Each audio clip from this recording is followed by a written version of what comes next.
The windshield wipers screamed against the glass as Ethan Morales watched his entire future disappear in the rearview mirror.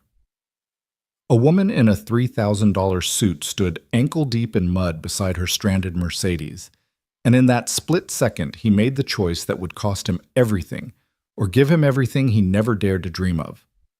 This is the story of how one missed interview became the most important meeting of his life. Stay with me until the end and drop a comment about which city you're watching from. I love seeing how far these stories travel. The rain came down like bullets that October morning, each drop exploding against the cracked windshield of Ethan Morales' 1998 Ford pickup. The truck wheezed and rattled as it climbed the hill on Route 47, its worn tires fighting for grip on the slick asphalt. Ethan's knuckles were white on the steering wheel, not from the treacherous conditions, but from the weight of what this morning meant. In exactly 37 minutes, he had an interview at Hayes Global Industries, the kind of opportunity that didn't come twice for guys like him. Guys with community college degrees and resumes full of warehouse jobs. Guys raising 8-year-olds alone in apartments where the radiator clanged all night, and the landlord's eviction threats came as regularly as the mail. His phone duct-taped to the dashboard because the holder had broken months ago lit up with a reminder interview, 9:00 a.m., Hayes Global, downtown Tower. He'd programmed it to alert him every 5 minutes for the past hour, paranoid that somehow he'd forget the most important appointment of his life. "You got this, Morales," he muttered to himself, practicing his handshake with one hand while steering with the other. "My name is Ethan Morales, and I'm here to hold—" That's when he saw her. The Mercedes-Benz S-Class, the kind of car that cost more than he'd made in the last 5 years combined, sat at an awkward angle on the shoulder, its rear wheels buried deep in the muddy runoff ditch that ran alongside the highway. Even through the rain-blurred windshield, he could see the woman standing beside it, her navy blue power suit already darkening with rain, her hands gesturing wildly as she screamed into her phone. Ethan's foot hovered over the brake pedal. Every instinct told him to keep driving. The digital clock on his phone showed 8:23 a.m. Downtown was still 20 minutes away in good conditions, and these were anything but good conditions. If he stopped now. But then he thought of Mrs. Chen, his elderly neighbor, who'd watched Marcus for free last Tuesday when he couldn't afford the after-school program. He thought of Tommy at the auto shop, who'd replaced his brake pads on credit when he'd been dead broke in September. He thought of all the times someone had extended a hand when he'd needed it most. "Damn it," he whispered, already knowing what he was going to do. The truck's brakes squealed as he pulled over the sound cutting through the rain's percussion. He grabbed the emergency flasher's button and killed the engine. Through his side mirror, he watched the woman pace frantically, her expensive heels sinking into the soft earth with each step. She hadn't even noticed him stop. Ethan pulled his interview suit jacket tighter. The only nice thing he owned, bought secondhand from Goodwill and tailored by Mrs. Rodriguez down the hall for the price of fixing her kitchen sink. He couldn't let it get soaked. But as he watched the woman slip and nearly fall, catching herself on the Mercedes' door handle, he shrugged it off and draped it carefully over the passenger seat. The rain hit him like 1,000 tiny fists the moment he stepped out. His white dress shirt, ironed 3 times this morning, until every crease was perfect, immediately began to cling to his skin. His dress shoes polished until they gleamed, splashed into a puddle that swallowed them to the ankles. "Ma'am," he called out, jogging toward her. "Ma'am, you need help." She spun around, and for a moment Ethan forgot about the rain. The interview, everything. She was stunning in that untouchable way that came from money and breeding, sharp cheekbones, perfectly styled auburn hair now plastered to her head, green eyes that seemed to catalog everything about him in a single sweep. But it was the desperation in those eyes that made him pick up his pace. "Oh, thank God!" She rushed toward him, nearly losing a heel in the process. "My car, I hit a puddle and lost control, and now it's stuck, and I have a board meeting in 40 minutes that could determine the future of 500 jobs, and my phone's about to die, and the tow company said they can't get here for 2 hours because of the weather. And—" "Breathe," Ethan said, holding up his hands. "Just breathe, okay. Let me take a look." He circled the Mercedes, his trained eye assessing the situation. 8 years of working in warehouses and loading docks had taught him about weight distribution, leverage, and problem-solving with limited resources. The car wasn't damaged, just stuck. The angle was bad, but not impossible. He'd pulled plenty of delivery trucks out of worse spots, though never in dress clothes, and never when his entire future was ticking away by the second. "You got chains?" he asked. "Chains?"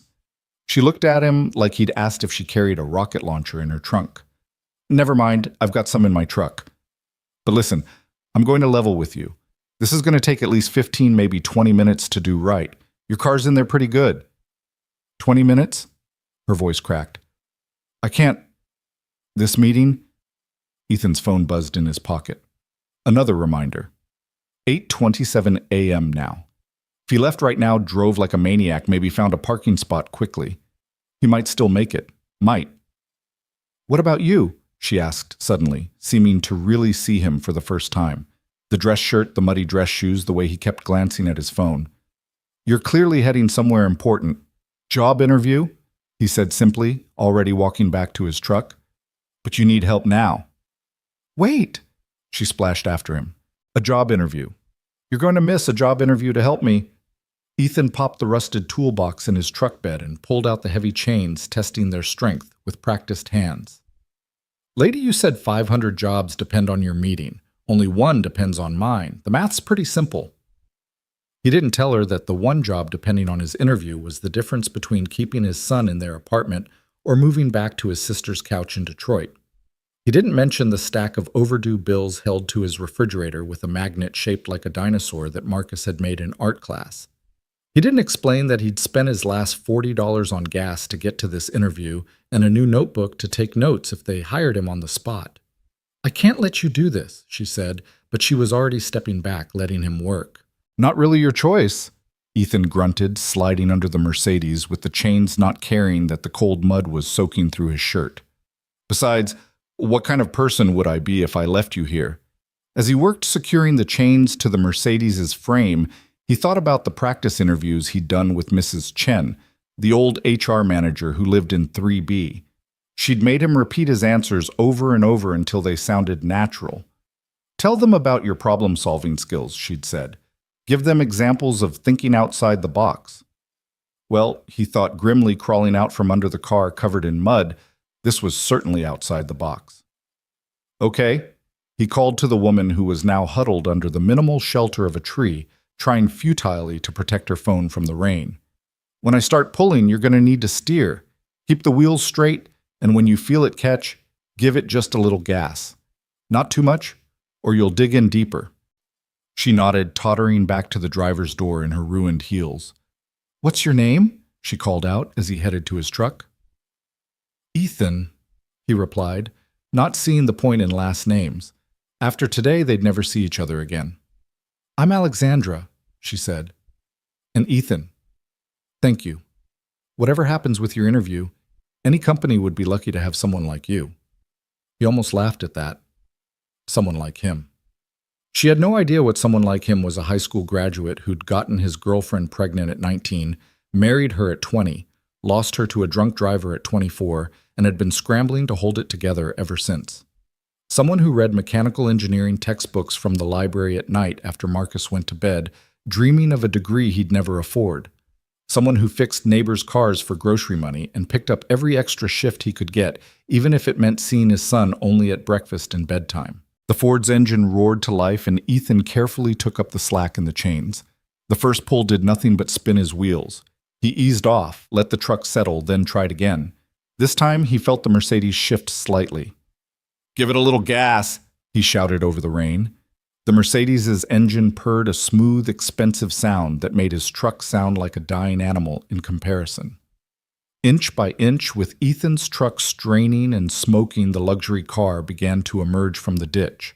Mud flew everywhere, coating both vehicles, but finally, the Mercedes lurched free onto solid ground. Alexandra emerged from the car, laughing and crying at the same time, her composure completely shattered.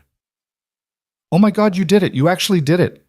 Ethan was already unhooking the chains, his movements efficient despite his shaking hands. 8:44 a.m. It was over. Even if he left right now, he'd never make it. The interview he'd prepared for stressed over pinned all his hopes on gone. "Here," Alexandra said, pulling a wallet from her purse. "Please let me." Keep it, Ethan said flatly, tossing the muddy chains into his truck bed. I didn't do it for money. But your interview is gone. He couldn't keep the bitterness out of his voice. They were very clear about being on time. Hayes Global doesn't give second chances. Alexandra's face went white. Hayes Global. You had an interview at Hayes Global. Logistics coordinator position. Been preparing for 3 weeks. He slammed the toolbox shut harder than necessary. Look, you should get going. You're meeting those 500 jobs. Ethan, wait. But he was already in his truck, the engine turning over with a reluctant cough. He couldn't stand here and watch her drive away in her $100,000 car to her important meeting while his chance at a better life disappeared like the exhaust fumes in his rearview mirror. He had to at least try, even if it was hopeless. The drive to downtown was a blur of rain and regret. Every red light felt like a personal insult, every slow driver a deliberate obstacle. His phone rang twice, probably Marcus's school, calling about the field trip money he didn't have, but he ignored it. One crisis at a time. He found a parking spot 4 blocks from the Hayes Global building and ran through the rain, his dress shoes squelching with every step. By the time he burst through the revolving doors into the pristine marble lobby, he looked like he'd been swimming in his clothes. The security guard actually stepped forward, hand on his radio, before Ethan held up his hands. I have an interview, he gasped. 9th floor. I'm late, but... The guard's expression shifted from suspicion to pity. Buddy, you might want to... He gestured at Ethan's appearance. Ethan caught his reflection in the polished wall and almost laughed. His white shirt was transparent with rain and stained with mud. His pants were soaked through. His hair was plastered to his head, and there was actual mud on his face. He looked like he'd been in a fight with the earth itself and lost. But he'd come this far. The elevator ride felt eternal. Other passengers edged away from him, avoiding the puddle forming at his feet. When the doors opened on the 9th floor, revealing a pristine reception area with abstract art and leather furniture that probably cost more than his truck, Ethan almost turned around. But then he thought of Marcus, of the disappointment in his son's eyes, when he had to explain why they couldn't afford the new soccer cleats everyone else had. The receptionist, a young woman with perfect makeup and an expression of barely concealed horror, looked up as he approached. I'm Ethan Morales, he said, trying to project confidence despite the water dripping from his chin. I had a 9 o'clock interview for the logistics coordinator position. She consulted her screen, though they both knew what it would say. Mr. Morales, I'm afraid the interview panel has already moved on to the next candidate. Mr. Davidson made it very clear that punctuality is essential for this position. If I could just explain... I'm sorry, sir. The decision has been made. We'll keep your resume on file. The words hit him like physical blows. We'll keep your resume on file, corporate speak for you'll never hear from us again. Ethan stood there for a moment, water pooling around his feet on the immaculate carpet, feeling the weight of every bad decision, every piece of bad luck, every moment that had led him to this point. Thank you for your time, he said quietly, and turned to leave. The elevator ride down was worse than the one up. Now he wasn't racing toward hope. He was descending back to reality. Back to the overdue rent, the empty refrigerator, the exhausting cycle of poverty that ground you down a little more each day until you forgot you'd ever dreamed of anything better. He stood in the lobby for a moment, watching the rain lash against the floor-to-ceiling windows. He'd have to tell Marcus that Daddy didn't get the good job, that things would stay the same for a while longer. He'd have to face Mrs. Chen, who'd been so excited for him, so sure that this was his big break. He'd have to... Ethan. He turned to see Alexandra rushing through the revolving doors, her hair and suit somehow perfect again, as if the last hour hadn't happened. She was accompanied by 2 men in expensive suits who looked like they'd stepped out of a business magazine. Thank God you're still here, she said, slightly out of breath. I need you to come with me. Lady, I appreciate whatever this is, but it's Alexandra, she said. Alexandra Hayes, as in Hayes Global, as in the company you just interviewed with, as in the CEO whose ass you just saved on the side of the highway. The lobby seemed to tilt. Ethan grabbed the edge of a nearby planter to steady himself. You're the person you gave up your interview to help. Yes. Her green eyes were intense, focused. And now I need your help again. Please just come with me. Give me 10 minutes. You've already lost the interview. What else do you have to lose? Ethan wanted to laugh, or cry, or possibly both. The CEO. He'd been crawling in the mud, sacrificing his future for the CEO of the company he'd been trying to get hired by. The irony was so sharp it could cut glass.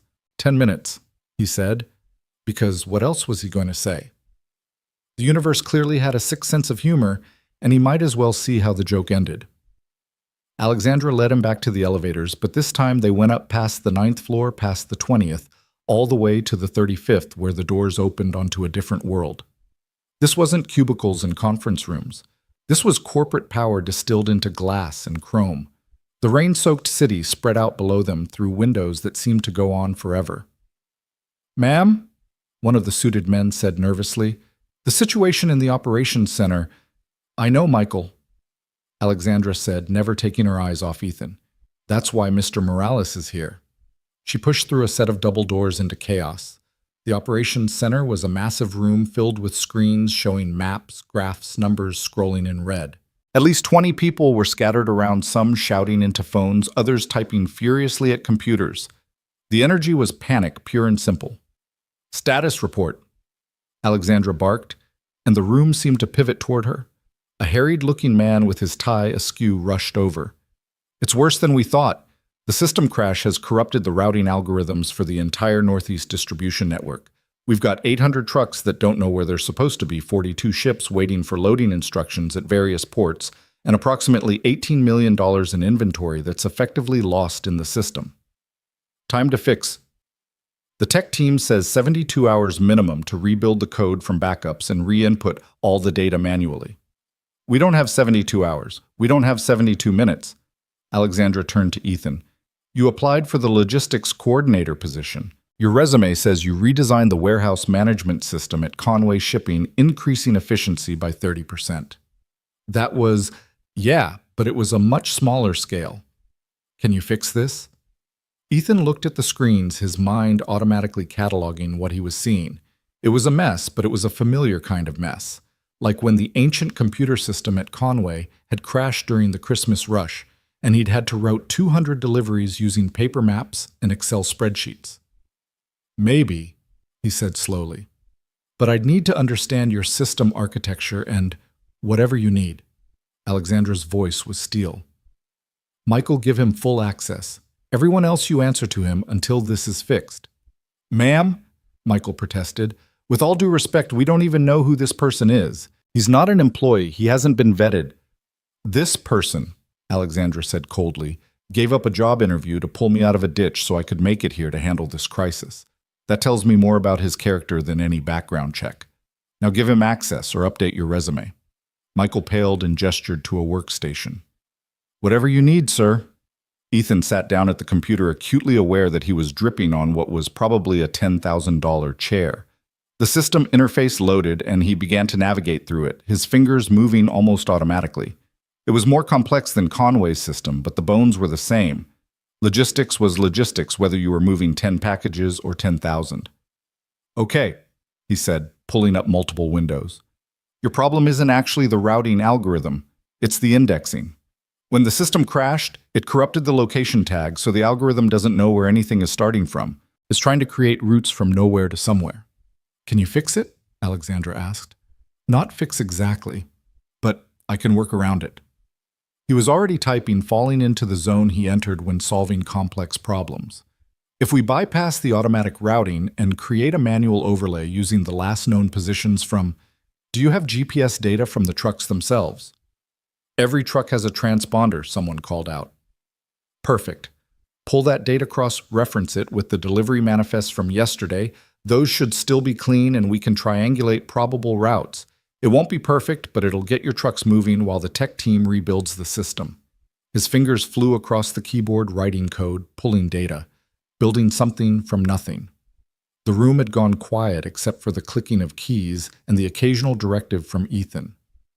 "I need someone to call the port authorities at Newark, Baltimore, and Boston," he said without looking up. "Tell them we're sending priority routing in the next 30 minutes. Someone else get me the inventory list from the past week, not from the corrupted system, from the backup servers. They're older, but they'll be clean." People jumped to follow his orders, and Ethan barely noticed. This was what he was good at, what he'd always been good at, seeing patterns, solving problems, making broken things work again. At Conway, they'd called him the miracle worker, though it had never translated to a promotion or a raise. An hour passed, then 2.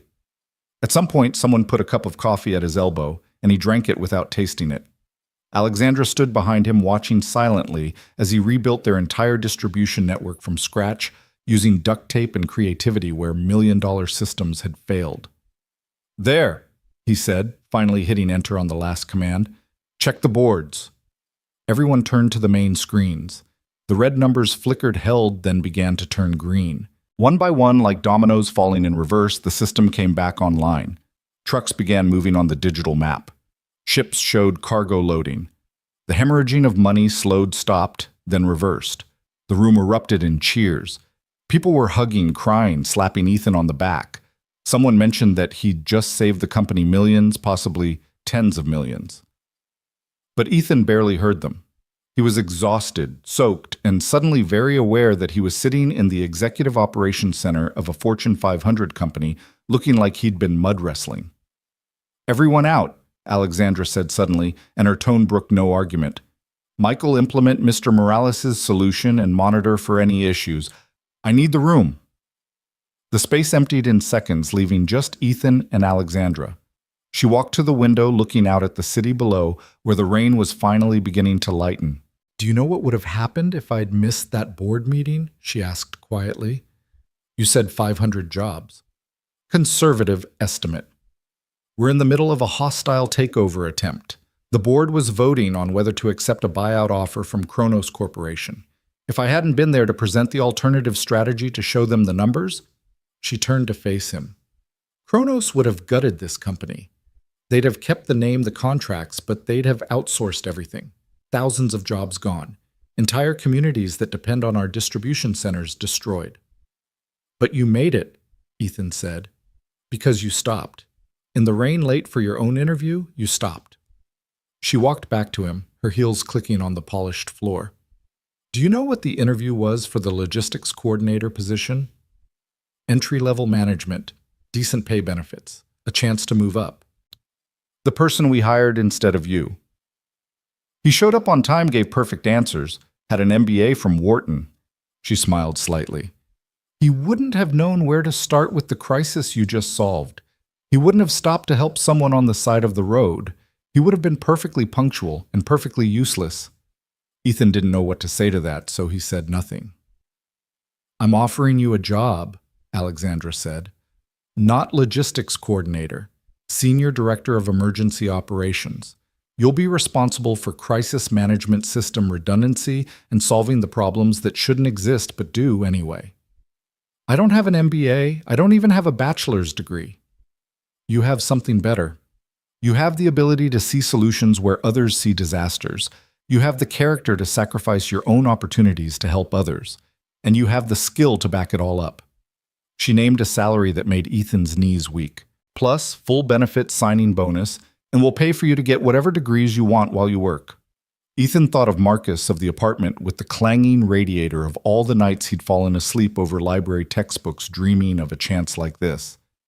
"I need to make a phone call, Yuki," he said. Alexandra smiled.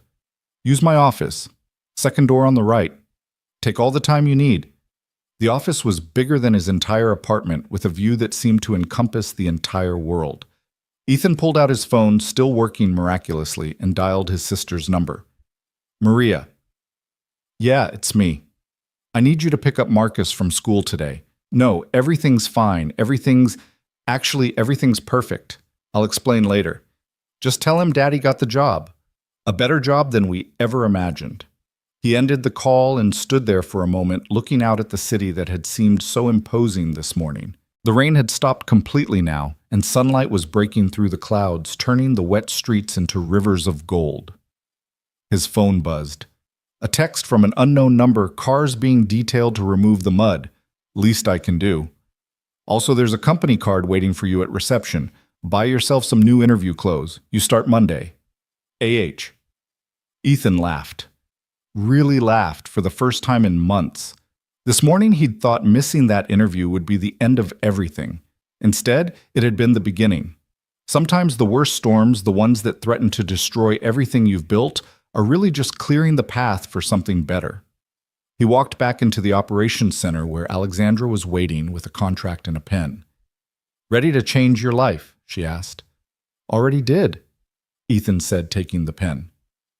"The moment I hit the brakes." As he signed his name, Ethan Morales, Senior Director of Emergency Operations, he thought about the chain of events that had led him here. A storm, a stuck car, a choice between self-interest and helping others. Mrs. Chen always said that character was what you did when nobody was watching and everything was on the line. Today, someone had been watching, and everything had been on the line. And for once in his life, making the right choice had led to the right outcome. "Welcome to Hayes Global, Mr. Morales," Alexandra said, shaking his hand. "Something tells me you're going to fit in just fine." Outside, the sun continued to break through the clouds, and 40 stories below, Ethan's battered pickup truck sat in the executive parking area, mud-splattered and proud, surrounded by Mercedes and BMWs and Teslas. It looked out of place, but it also looked exactly right, a reminder that sometimes the most valuable things come in unexpected packages. Monday morning would come soon enough, bringing new challenges and responsibilities Ethan could barely imagine. But for now, he stood in his ruined interview clothes in the executive suite of Hayes Global, having saved a company he didn't even work for yet, and thought about how he'd tell this story to Marcus tonight. How sometimes doing the right thing for its own sake was the best interview answer you could ever give. The city spread out before him, no longer intimidating, but full of possibility. Somewhere out there, his son was in school, probably drawing pictures of superheroes and race cars, not knowing that his father had just become something of a hero himself.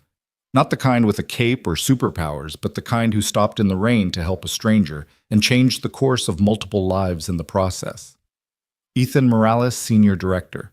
It had a nice ring to it, but more importantly, Ethan Morales' father, who could now provide for his son, Ethan Morales. Man who'd learned that sometimes the best opportunities come disguised as disasters, and the worst setbacks are really just setups for something greater. The storm had passed, the sun was shining, and for the first time in 4 years since that drunk driver had shattered his world and left him to pick up the pieces alone, Ethan Morales felt like he could breathe. The weekend passed in a blur of disbelief and preparation. Ethan had spent Saturday morning at the mall with Marcus, watching his son's eyes grow wide as they walked past the discount stores where they usually shopped and into actual department stores. "Dad, are you sure?" Marcus had asked, holding a pair of Nike soccer cleats like they were made of gold. "These aren't even on sale." "We're sure, buddy," Ethan had replied, ruffling his son's dark hair. "Dad got a really good job. Things are going to be different now." But as Monday morning arrived, bringing with it the reality of walking into Hayes Global as an executive rather than a hopeful applicant, Ethan felt the full weight of what he'd taken on. The new suit he'd bought, the first brand new suit he'd ever owned, felt stiff and foreign against his skin. The shoes were so polished he could see his reflection in them, a far cry from the work boots he was accustomed to. He dropped Marcus off at school early, his son practically bouncing in his new sneakers.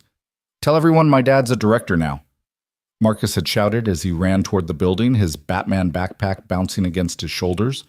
The pride in his voice made Ethan's throat tight with emotion. The drive to Hayes Global was different this time. No panic, no racing against the clock, no desperate prayers for just one chance. Instead, there was a parking pass for the executive garage and a security badge waiting for him at the reception desk.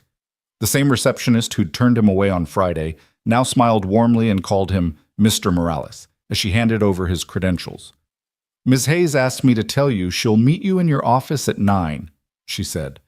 20th floor, suite 2012. The executive assistant assigned to you is already there. Her name's Patricia." The elevator ride felt surreal. Other employees nodded respectfully, some even murmuring, "Good morning, sir." Ethan wanted to tell them he was the same guy who'd been dripping mud in their lobby 3 days ago, but he simply nodded back, trying to project a confidence he didn't quite feel. Suite 2012 turned out to be a corner office, with windows on 2 walls offering a panoramic view of the city. It was 3 times the size of his apartment, with a leather couch, a conference table, and a desk that looked like it belonged in a museum. A woman in her 50s with silver hair and knowing eyes stood as he entered. "Mr. Morales, I'm Patricia Chen," she said. and Ethan's heart skipped. Before you ask, yes, I'm related to the Mrs. Chen in your building. She's my aunt. She called me Friday night, told me all about you, said you're the hardest working man she knows and that Hayes Global was lucky to have you. Your aunt, she's been incredibly kind to my son and me. Ethan managed, still processing the coincidence. She speaks very highly of you both. Now let's get you oriented. You have a department meeting at 10 lunch with the CFO at noon, and Ms. Hayes wants to see you at 3 to discuss the Rotterdam situation. The Rotterdam situation? Patricia's expression grew serious. One of our major distribution centers in the Netherlands. Complete system failure as of 6 this morning, their time. Similar to what happened here Friday, but potentially worse. It's why Ms. Hayes expedited your start date. Before Ethan could respond, Alexandra swept into the office, her presence immediately commanding the space. Today she wore a charcoal gray suit that probably cost more than Ethan's monthly rent. His former monthly rent, he corrected himself. "Patricia, give us the room," she said, though her tone was warm. Once they were alone, she studied Ethan with those penetrating green eyes. Having second thoughts? More like third and fourth thoughts, Ethan admitted. Ms. Hayes. Alexandra. We're colleagues now. Alexandra, he said, the name feeling strange on his tongue. I appreciate this opportunity, but I need you to know I've never managed people at this level. I've never dealt with international operations. I'm not sure I'm qualified. Do you know what qualified gets you? Alexandra interrupted, moving to the window. It gets you people who know how to fill out the right forms and say the right things in meetings. It gets you Michael Richardson, our previous director who had 2 master's degrees and 15 years of experience, and who also let our entire East Coast network collapse because he was too busy following protocol to see the obvious solution. She turned back to him. I didn't hire you because you're qualified. I hired you because when everything goes to hell, and in this business, it always does, you're the person who figures out how to fix it. The Rotterdam situation. 3 of our qualified people have been working on it for 6 hours. They've accomplished nothing except writing reports about why it can't be fixed quickly. And you want me to? I want you to do what you did Friday. Cut through the bureaucracy and solve the problem. She paused at the door. Oh, and Ethan, that interview suit looks good on you, but you might want to keep some work clothes here. Real crisis management tends to be messy. The department meeting at 10 was a trial by fire. 12 people, all with more experience and higher degrees than Ethan, sat around the conference table looking at him with expressions ranging from curiosity to barely concealed resentment. He recognized the type they were, the ones who'd played by all the rules, climbed the ladder rung by rung, and here he was catapulted over them because he'd changed a tire in the rain. So, said a man with rimless glasses and a Princeton tie clip, perhaps you could share your strategic vision for the department, Mr. Morales. It was a test Ethan knew, a way to expose him as the imposter they suspected he was. 6 months ago, he would have fumbled, tried to fake his way through with corporate buzzwords he'd memorized from library books. But Friday had changed something in him. He'd sat in that executive operations center and solved a problem none of them could solve. He'd earned this seat at the table. My strategic vision, Ethan said slowly, is that we stop having crises to manage. Every problem we've had in the last year I spent the weekend reviewing the files has been a predictable failure we could have prevented. We're so busy putting out fires that nobody's checking the smoke detectors. That's a rather simplistic, Princeton began. Is it? Ethan pulled up a chart on his tablet, mirroring it to the room's screen. This is your incident report log for the past 12 months. See the pattern. Every major failure happened during a shift change, a holiday weekend, or a system update. We know when we're vulnerable, but we don't prepare for it. We just react after it happens. A woman with red hair and sharp features leaned forward. You're suggesting predictive crisis management. I'm suggesting we stop being surprised by the obvious. Rotterdam right now. Let me guess. They did a system update over the weekend skeleton crew, and something went wrong that nobody caught until the Monday morning shift arrived. The room went quiet. Princeton cleared his throat. How did you know that? Because it's the same thing that happened here Friday, and probably the same thing that happened in Chicago last month, and Seattle the month before that. Ethan stood moving to the whiteboard. We're a logistics company running on a schedule everyone knows. Our vulnerabilities are predictable, which means our failures are preventable. He started sketching out a diagram, his hands moving with the confidence that came from years of solving problems on warehouse floors. We need redundancy teams specifically for high-risk periods. We need system updates staggered across regions, so we're never completely vulnerable. We need— Mr. Morales, the red-haired woman interrupted. What you're proposing would cost millions. And Friday cost us how much? Ethan countered. Not just in immediate losses, but in client confidence, in overtime to fix the problems. In potential lawsuits, if shipments containing medical supplies had been delayed. The room fell silent again, but this time it was contemplative rather than skeptical. The red-haired woman, Sarah Martinez, according to her nameplate, nodded slowly. You're right. We've been treating symptoms instead of the disease. Look, Ethan said, setting down the marker. I know most of you are wondering why I'm here. Why someone with no degree and no executive experience is suddenly running this department. The truth is, I'm wondering the same thing. But I've spent 10 years on warehouse floors loading docks and in distribution centers. I've seen how these failures actually play out at ground level. So maybe instead of questioning whether I belong here, we could work together to make sure these failures stop happening. Princeton took off his glasses, cleaned them, and put them back on. The Rotterdam situation. If you're right about the pattern, then their backup system should still have clean data from Friday afternoon. Exactly, Ethan said. We don't need to rebuild from scratch. We just need to bridge the gap between Friday's backup and Monday's reality. I have contacts at Rotterdam who could give us remote access, Sarah offered. If you really think you can fix this— Not me, Ethan corrected. Us. I'm going to need everyone in this room if we're going to solve this before the European markets close. The shift in the room was palpable. Suddenly, they weren't looking at him as an outsider, but as someone offering a solution. Laptops opened, phones emerged, and within minutes the conference room had transformed into a war room. The Rotterdam fix took 4 hours. 4 hours of intense collaboration with Ethan, directing traffic, while his team, and somewhere in those 4 hours they'd become his team, executed the solution. Princeton turned out to be brilliant at coding workarounds. Sarah had connections throughout Europe who could implement changes on the ground. Others brought their own expertise, and Ethan orchestrated it all, like a conductor leading an orchestra through a complex symphony.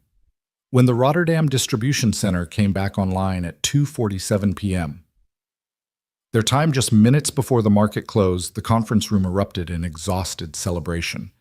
Princeton actually shook Ethan's hand, his grip firm and respectful. That was impressive, he admitted. I've never seen anyone approach a problem quite like that. That's because I've never had a team this good to work with, Ethan replied, and he meant it. These people knew things he didn't have, skills he lacked. But what he brought was the ability to see through the complexity to the simple solution underneath, and the leadership to get everyone moving in the same direction. Lunch with the CFO had to be postponed. Nobody wanted to leave while Rotterdam was still in crisis, so Patricia had sandwiches brought in. Ethan found himself eating a turkey club, while simultaneously coordinating with teams in 3 time zones, and it felt more natural than any formal lunch meeting would have. At 3 o'clock, Alexandra appeared in the doorway. The conference room was a mess of empty coffee cups, whiteboards covered in diagrams, and exhausted but satisfied employees. She took it all in with one sweep of her eyes, and a small smile played at the corners of her mouth. Rotterdam's fully operational, she asked. As of 17 minutes ago, Sarah reported, all shipments are moving, no data loss, and the client notifications have gone out. We're estimating minimal impact on delivery schedules. Excellent. Alexandra's gaze found Ethan. My office, please. As Ethan followed her out, he heard Princeton say to Sarah, I take back what I said this morning. He's exactly what this department needed. Alexandra's office occupied the entire northeast corner of the 35th floor. It was less an office and more a command center with multiple screens showing real-time data from Hayes Global Operations worldwide. She gestured for him to sit in one of the leather chairs facing her desk. You handled that well, she said, pouring 2 cups of coffee from a service that probably cost more than Ethan's weekly grocery budget. Getting buy-in from that team isn't easy. Michael Richardson tried for 2 years and never managed it. They just needed to see that I wasn't here to make their lives harder, Ethan said, accepting the coffee. It was perfect, strong, rich, nothing like the break room coffee he was used to. Most of them are brilliant at what they do. They just needed someone to coordinate their efforts. Is that what you think your job is? Coordination? Ethan considered the question. No. My job is to make sure that when things break, and they will break, we fix them before they become disasters, and eventually to make sure they break less often. Good. Alexandra pulled up something on her tablet. Because I have something else for you to consider. We're acquiring a smaller logistics company, Henderson Shipping. They have excellent regional networks, but terrible systems integration. The board is concerned about the merger creating vulnerabilities. When's the acquisition scheduled? 6 weeks. Ethan whistled low. That's not much time for integration. Which is why I want you leading the transition team. It'll mean traveling to their facilities, working with their people, and essentially rebuilding their entire operational framework to mesh with ours. Alexandra, I've been here exactly 1 day. And in that day, you've solved 2 major crises and gotten the most stubborn department in the company to follow your lead. She leaned back in her chair. I know it's a lot to ask. It would mean long hours time away from your son. I wouldn't blame you if you wanted to settle in first, take things slowly. Ethan thought about Marcus, about the promises he'd made to spend more time with him now that things were better.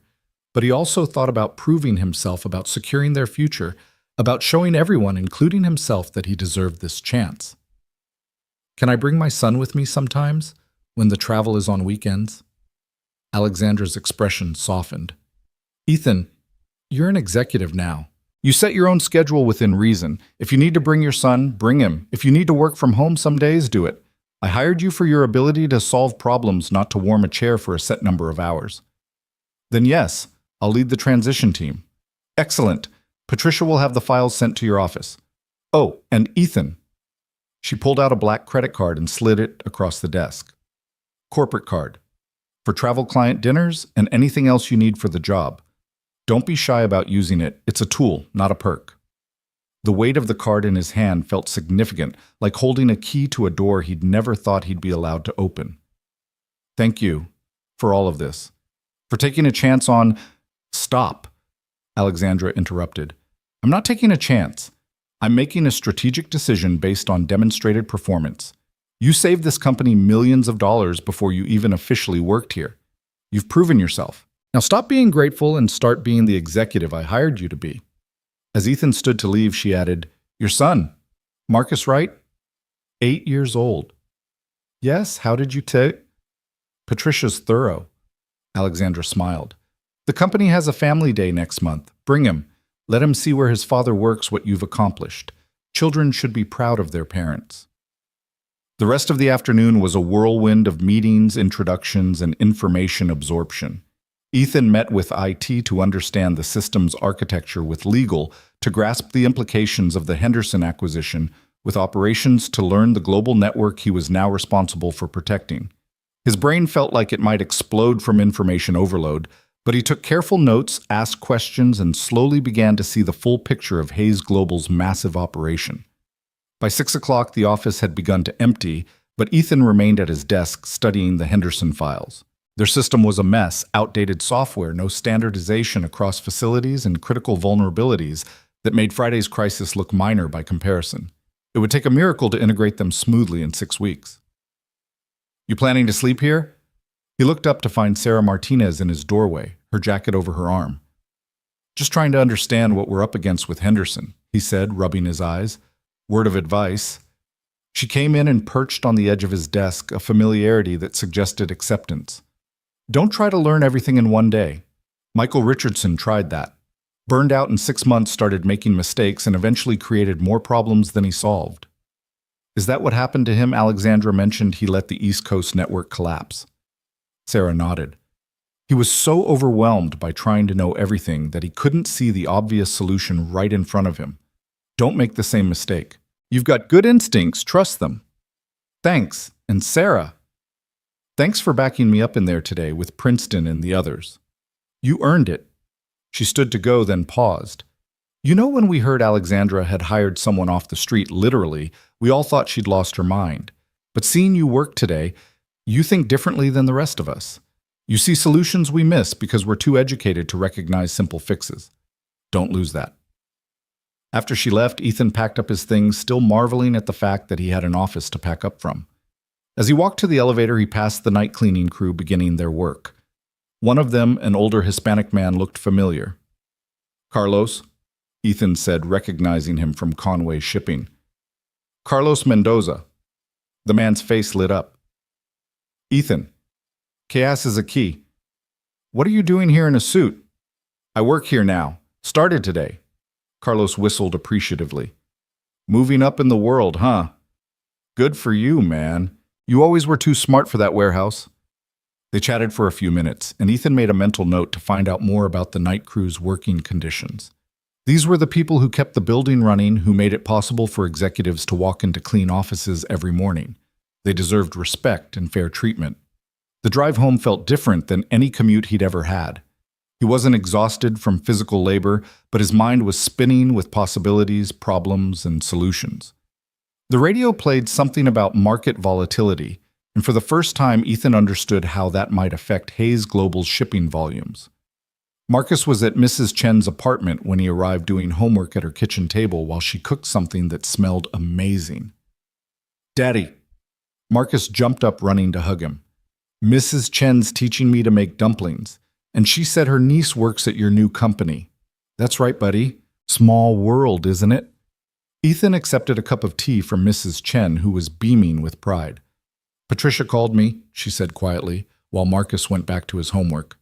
"Said you handled yourself like you'd been an executive for years. I knew you had it in you." "I couldn't have done any of this without your help, Mrs. Chen.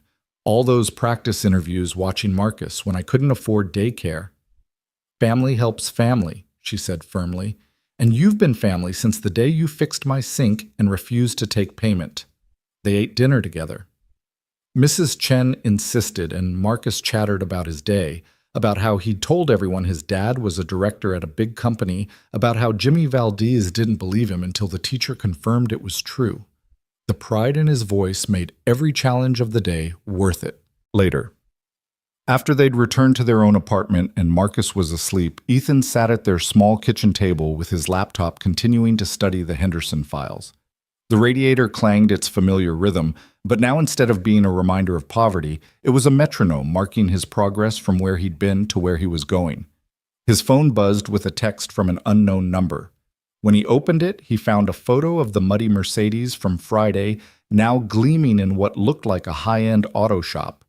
The message read, "Got all the mud out. Car looks better than ever. Sometimes getting stuck leads to improvements. AH." Ethan smiled, saving the number under Alexandra Hayes, CEO. Then he went back to his files, planning the integration that everyone said would be impossible in 6 weeks. But then everyone had said a warehouse worker couldn't become an executive in a single day, and here he was. Outside his window, the city lights twinkled like stars brought down to earth. Somewhere out there, trucks were moving, ships were loading, and the vast network of Hayes Global's operations was humming along. And now he was part of it, not just as a cog in the machine, but as one of the people making sure the machine kept running. The Henderson acquisition would be his first real test. Not a crisis dropped in his lap, but a challenge he had to see coming and prevent from becoming a crisis. It would mean long days, complicated negotiations, and juggling responsibilities he was still learning existed. But sitting there in his small apartment with his son sleeping safely in the next room and a future that finally looked bright, Ethan felt ready for all of it. He pulled up a new document and began typing Henderson Integration Strategy, Draft 1. At the top, he wrote a simple mission statement: transition without disruption, integration without chaos, success without sacrifice. It was ambitious, maybe impossible, but then Ethan Morales had built his new life on achieving the impossible. One muddy Mercedes, one stopped interview, one moment of choosing others over himself had changed everything. Now it was time to prove that Alexandra's faith in him and his faith in himself wasn't misplaced. The radiator clanged again, and Ethan smiled. By next month, they'd be in a better apartment, one with proper heating and windows that didn't leak. But he'd miss this sound, this reminder of where he'd come from and how far he'd traveled. It was the soundtrack of his transformation, the rhythm of resilience that had carried him from desperation to hope. Tomorrow would bring new challenges. The Henderson team would probably resist the changes he needed to implement. His own team would be watching to see if Friday's success was a fluke or a pattern. Alexandra would be expecting results that justified her unconventional hiring decision. But tonight, Ethan Morales, single father, former warehouse worker, newly minted senior director of emergency operations, sat in his humble apartment and planned the future of a multi-billion-dollar logistics network. The contrast should have been jarring, but instead it felt like the most natural thing in the world. Because sometimes the best person to prevent a crisis wasn't someone who'd never experienced one, but someone who'd lived through so many that crisis management had become second nature. Someone who knew what it was like to juggle impossible responsibilities with limited resources. Someone who understood that when everything was on the line, you didn't have the luxury of perfect solutions, you just had to find something that worked. As midnight approached, Ethan finally closed his laptop.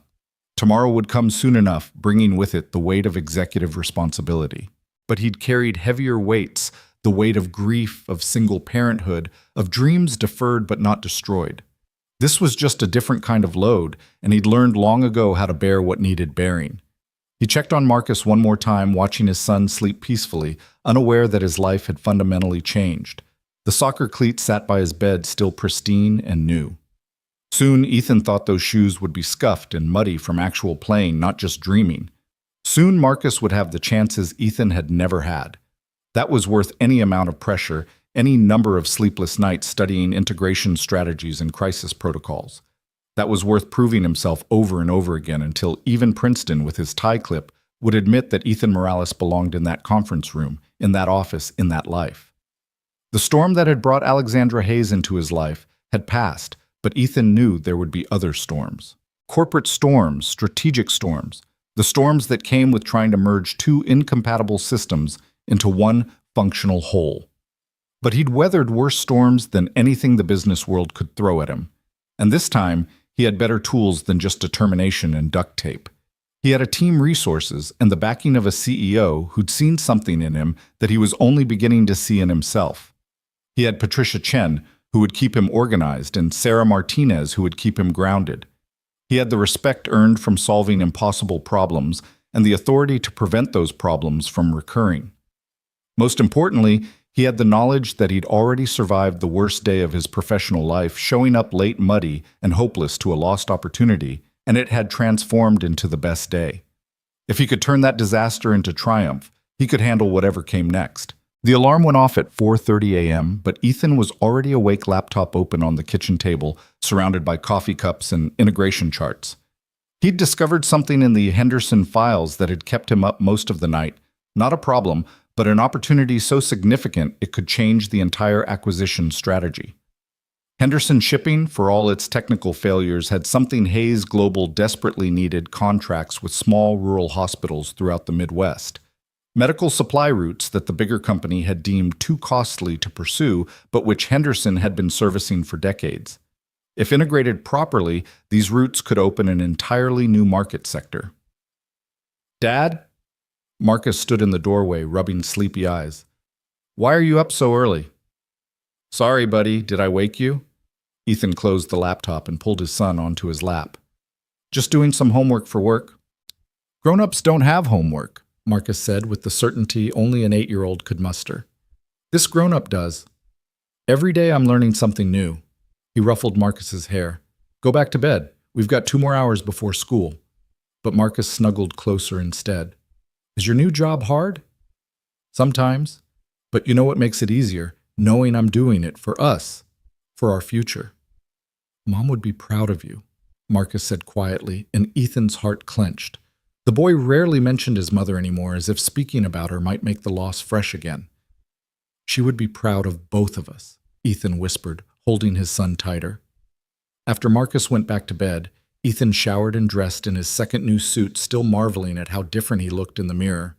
The man staring back at him bore little resemblance to the desperate father who'd stood in this same bathroom just a week ago, wondering how he'd make rent. The drive to work in the pre-dawn darkness had become his thinking time. Today's challenge would be the first meeting with Henderson's executive team.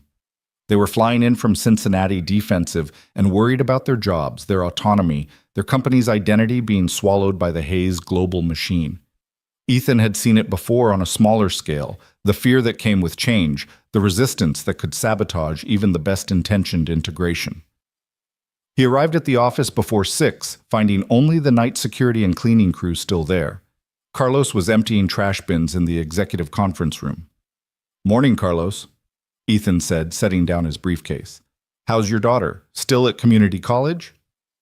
Carlos looked surprised that anyone, let alone an executive, remembered their previous conversations. "She's good, Mr. Morales. Actually, she just switched her major to logistics management. Says it's a growing field." "It is. Tell you what, have her send me her resume. We have a summer internship program, and I'd be happy to put in a word." The older man's eyes welled with tears. "You do that? Carlos, you work hard. You deserve to have doors open for your family. Email me her information." Ethan pulled out a business card, still feeling slightly surreal about having them. "My direct email's on there." By 7, the office was beginning to fill. Patricia arrived with his schedule and a warning: the Henderson team isn't happy. Their CEO, Richard Henderson, specifically requested that Alexandra handle this meeting personally. He sees being handed off to you as an insult. He's probably right to be insulted," Ethan said, reviewing the files one more time.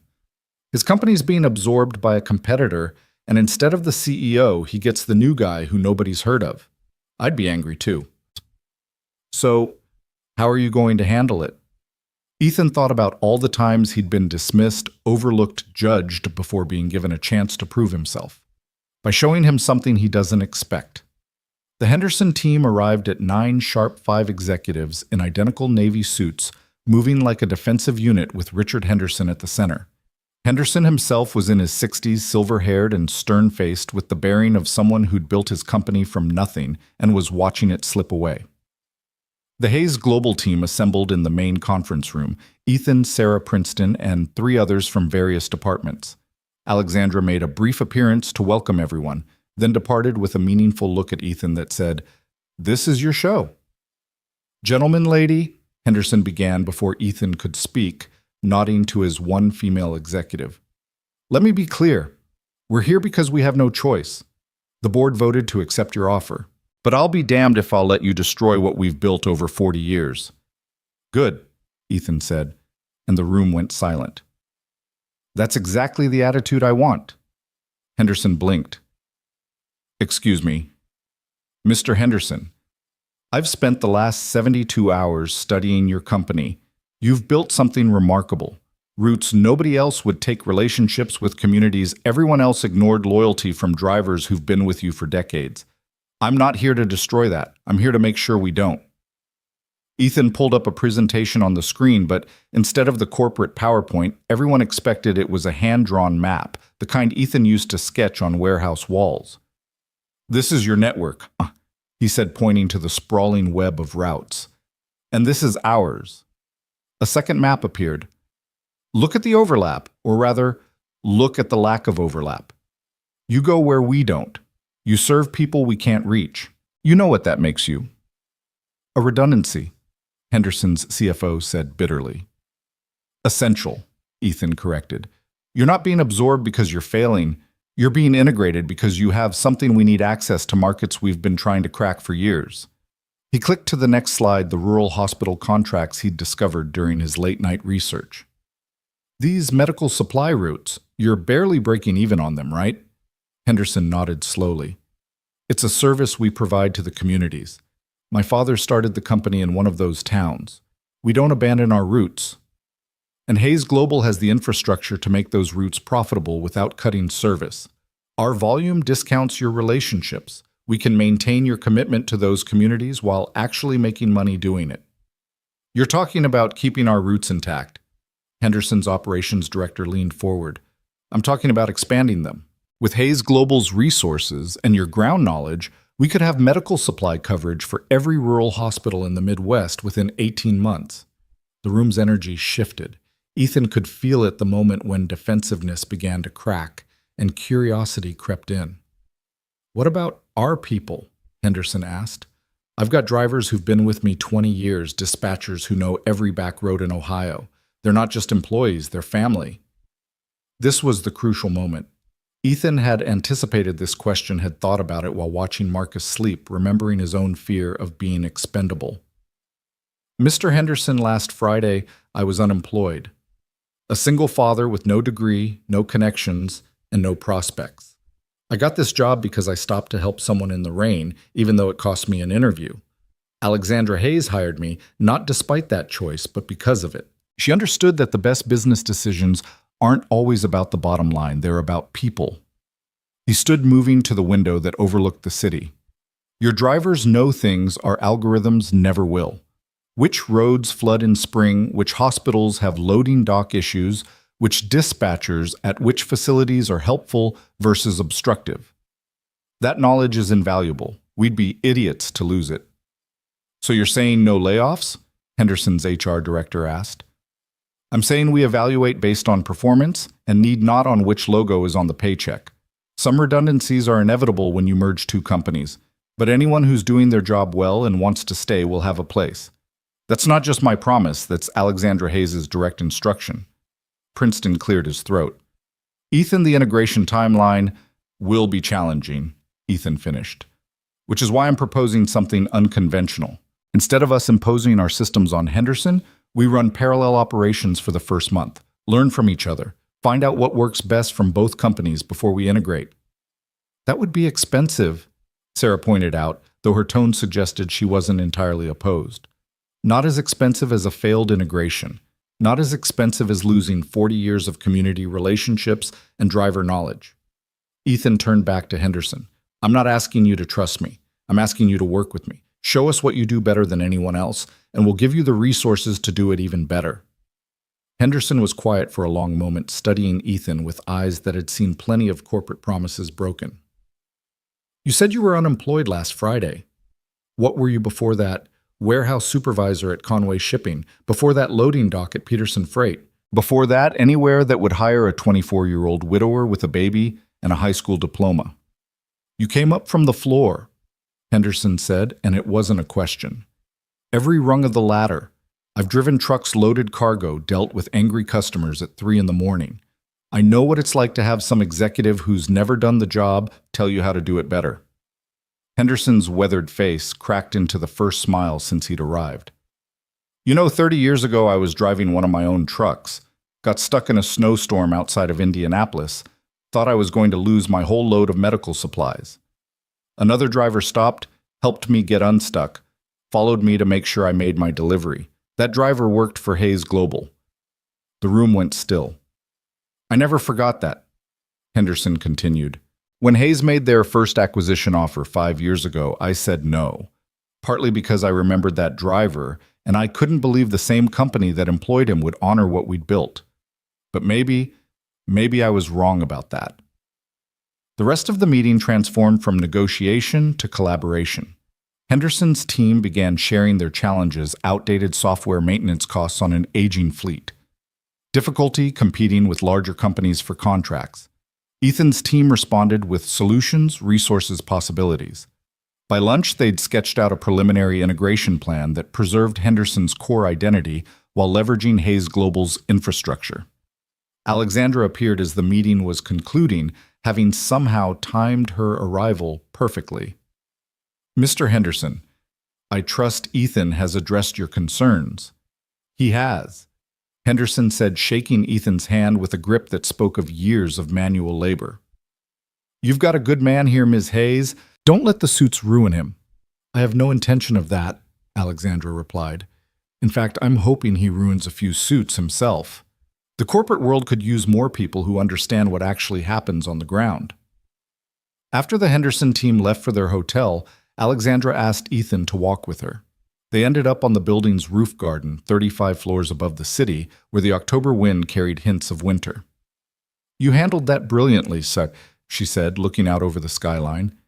Henderson's been resistant to acquisition for years. What you accomplished in one meeting would have taken our previous team months. He just needed to know his people would be taken care of. That's what everyone needs, really. Security, respect, a sense that their work matters. Is that what you needed? Ethan thought about the question. A week ago, I needed a job. Any job. But what you gave me was something different, A chance to prove that where I came from could be an asset, not a liability. Tell me about the medical supply routes. That wasn't in any of our analysis. Because your analysts were looking at profit margins. I was looking at community impact. Those rural hospitals Henderson serves, they're often the only medical facility for 50 miles. Losing those supply routes wouldn't just be a business failure, it would be a humanitarian crisis. Alexandra turned to face him fully. And you think we can make them profitable? I know we can. Economy of scale optimized routing shared warehouse facilities. We could cut costs by 30% without reducing service. Maybe even improve it. Write it up. Full proposal. I want to see numbers, projections, implementation strategy. If it's as promising as you think, we'll present it to the board next month. Next month. But that's when we're having the company family day. Bring your son, let him see you present to the board. Let him see his father changing lives. The weight of that settled on Ethan's shoulders. Presenting to the board of directors with Marcus watching, the kid who'd grown up thinking success meant having a job with benefits would see his father speaking to people who controlled billions in assets. The afternoon flew by in a blur of spreadsheets and strategy sessions. Sarah worked with him on the financial projections, her expertise filling the gaps in his knowledge. Princeton helped with the technical integration requirements, his initial skepticism replaced by genuine enthusiasm for the project. You know, Princeton said as they worked through routing algorithms, I owe you an apology. When you first arrived, I thought you were just Alexandra's charity case, someone she'd hired on a whim. Maybe I was, Ethan said, adjusting a calculation. But that doesn't mean I can't earn my place. You already have. The Henderson team was ready for war and you turned them into allies in 3 hours. That's not charity, that's talent. By 7 o'clock, Ethan's eyes were burning from staring at screens, but the proposal was taking shape. The numbers were better than he'd hoped, not just profitable, but potentially game-changing. If they could successfully integrate Henderson's rural network with Hayes Global's resources, they'd have a lock on medical logistics for the entire middle of the country. His phone buzzed with a text from Mrs. Chen. Marcus is doing homework and had dinner. Take your time. He's proud his daddy is working late on important things. That gave him another hour, which he used to call 3 of Henderson's biggest clients, rural hospital administrators he'd found in the files. He introduced himself, explained the acquisition, and asked what they needed from their medical supply company. Their answers were unanimous reliability, understanding of their unique challenges, and a partner who saw them as more than just small accounts. We've been with Henderson for 15 years, one administrator in Kansas told him. Richard always answers his phone even at midnight. His drivers know to use the back entrance when our main loading dock is blocked. They understand that when we order emergency supplies, it's literally life and death. Can Hayes Global promise that same level of service? We can promise better, Ethan said, and meant it. Henderson's commitment with our resources. Same drivers who know your facility, but with newer trucks and better tracking systems. Same personal service, but with the ability to source from multiple warehouses, if something's out of stock. If you can deliver on that, Mr. Morales, you'll have our continued business.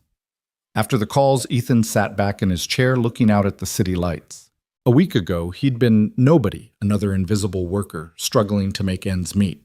Now he was negotiating million-dollar contracts and reshaping how a Fortune 500 company thought about rural markets.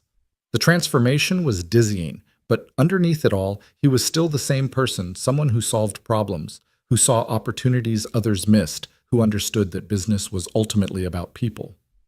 His desk phone rang the internal line from the lobby. Mr. Morales, there's a woman here to see you. She doesn't have an appointment, but she says it's urgent. Her name is Jennifer Walsh. The name hit him like a physical blow. Jennifer was Lisa's sister, Marcus's aunt. She'd fought for custody after Lisa's death, claiming Ethan was unfit, too poor, too overwhelmed to raise a child alone. The courts had sided with him, but barely. She'd promised to keep watching, waiting for him to fail. Send her up, he said, his mouth suddenly dry. Jennifer arrived looking exactly as he remembered, polished, professional, radiating disapproval. She was a corporate lawyer, had always looked down on Ethan as not good enough for her sister, and had been proven right in her mind when he couldn't provide the life Lisa deserved. Ethan, she said, taking in his office with obvious surprise. This is unexpected. Jennifer, what brings you here? I heard about your new position, director at Hayes Global. Rather sudden, isn't it? I earned it, Ethan said evenly. What do you want? She sat without invitation, her posture rigid. I want to know if this is real, or if you're being set up to fail, because if this is some temporary situation that's going to implode and leave Marcus worse off than before. It's real, Ethan interrupted. I have a contract, a salary that ensures Marcus will want for nothing, and the backing of the CEO herself. The CEO who hired you off the street. That doesn't sound stable, Ethan. It sounds like a whim that could be reversed just as quickly. Ethan's phone buzzed. A text from Alexandra. Heard you're still in the office. Stop by before you leave. Important news. Jennifer, I appreciate your concern for Marcus, but do you... Because from where I'm sitting, you've always put your pride before his welfare. Too proud to accept help, too proud to admit when you're in over your head. Too proud to let you take my son and raise him to be ashamed of where he came from, Ethan shot back. Yes, I am too proud for that. She flinched. I never wanted him to be ashamed. I wanted him to have opportunities. He has them now, real ones, not just material things, but the chance to see his father succeed through hard work and integrity. That's worth more than any trust fund. Jennifer stood to leave, then paused. Lisa would have been proud of you, you know. She always said you could be more than you believed. I worry. This seems too good to be true. Sometimes good things happen, Ethan said softly. Sometimes stopping to help someone in the rain changes everything. After she left, Ethan made his way to Alexandra's office, still shaken from the encounter. Alexandra was standing at her window, phone to her ear, but she waved him in. Yes, Senator, I understand your concerns about rural hospital access, she was saying. Actually, I have my Director of Emergency Operations here now, and we're developing a comprehensive plan to ensure no disruption in medical supplies during the integration. She put the call on speaker. Senator Reynolds, this is Ethan Morales. He's leading the Henderson acquisition. Mr. Morales. The senator's voice boomed through the speaker. I've got constituents worried about their hospitals losing Henderson's service. Richard Henderson has been supplying some of these facilities since before I was in office. Can you guarantee continuity? Senator, I can guarantee improvement, Ethan said. Every Henderson route will be maintained, every driver who wants to stay will have a job, and within 6 months, we'll have reduced delivery times by 20% through optimized routing. And the personal touch. These aren't just numbers on a spreadsheet, Mr. Morales. These are communities that depend on knowing their supply chain is reliable. Senator, last week I was loading trucks myself. I know the difference between a spreadsheet and reality. Henderson's people know things our computers never will, and we're keeping that knowledge. We're just giving them better tools to use it. There was a pause, then the senator chuckled. You sound different from the usual corporate types, Mr. Morales. Alexandra, where'd you find this one? On the side of a highway in a rainstorm, Alexandra said, smiling at Ethan. The best hiring decision I've ever made. After the call ended, Alexandra poured 2 glasses of what looked like very expensive scotch. The senator's support is crucial for the acquisition. You just secured it. I just told the truth, which is surprisingly rare in these circles. She handed him a glass. Your ex-sister-in-law was here. How did you... Building security alerts me to any unusual visitors for my executives. Jennifer Walsh has a reputation as a fierce custody attorney. Should I be concerned? Ethan took a sip of the scotch, which burned pleasantly. She's always thought I wasn't good enough for Marcus. For years, she was right. Now, I don't know. Maybe she's worried I'll screw this up. Will you? Everyone keeps asking me that in different ways. You, Jennifer, even I ask myself. But here's what I know: I've already survived my worst-case scenario. Lisa dying, raising Marcus alone, barely keeping our heads above water. Everything else is manageable by comparison. Alexandra studied him for a moment. The board meeting next month. I want you to present the full Rural Medical Supply Initiative. Not just the Henderson integration, but a comprehensive strategy for serving underserved markets. That's significantly bigger than what we discussed. You're thinking too small, Ethan.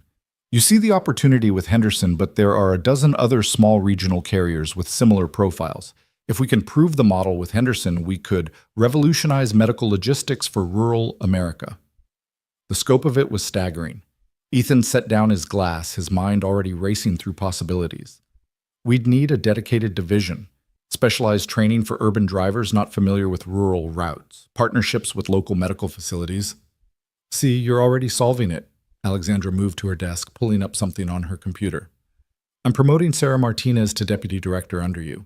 You'll need someone with her financial expertise to make the numbers work. Princeton will handle technical integration. You'll have a team of 15 to start more as needed. This morning I was worried about one acquisition. Now you're talking about transforming an entire market sector. Because this morning you proved you could handle it. Henderson was never just about acquiring a company, Ethan. It was about testing whether you could see the bigger picture. You passed. As Ethan left the building that night, his head spinning with possibilities and responsibilities, he thought about the strange path that had led him here. A week ago, he'd been prepared to beg for an entry-level position. Now he was designing strategies that could affect healthcare access for millions of people. Marcus was asleep when he got home, but there was a drawing on the kitchen table. It showed two stick figures, one tall, one small, standing in front of a tall building. Daddy's work was written in careful 8-year-old handwriting. At the bottom, Marcus had added, "My dad is a hero."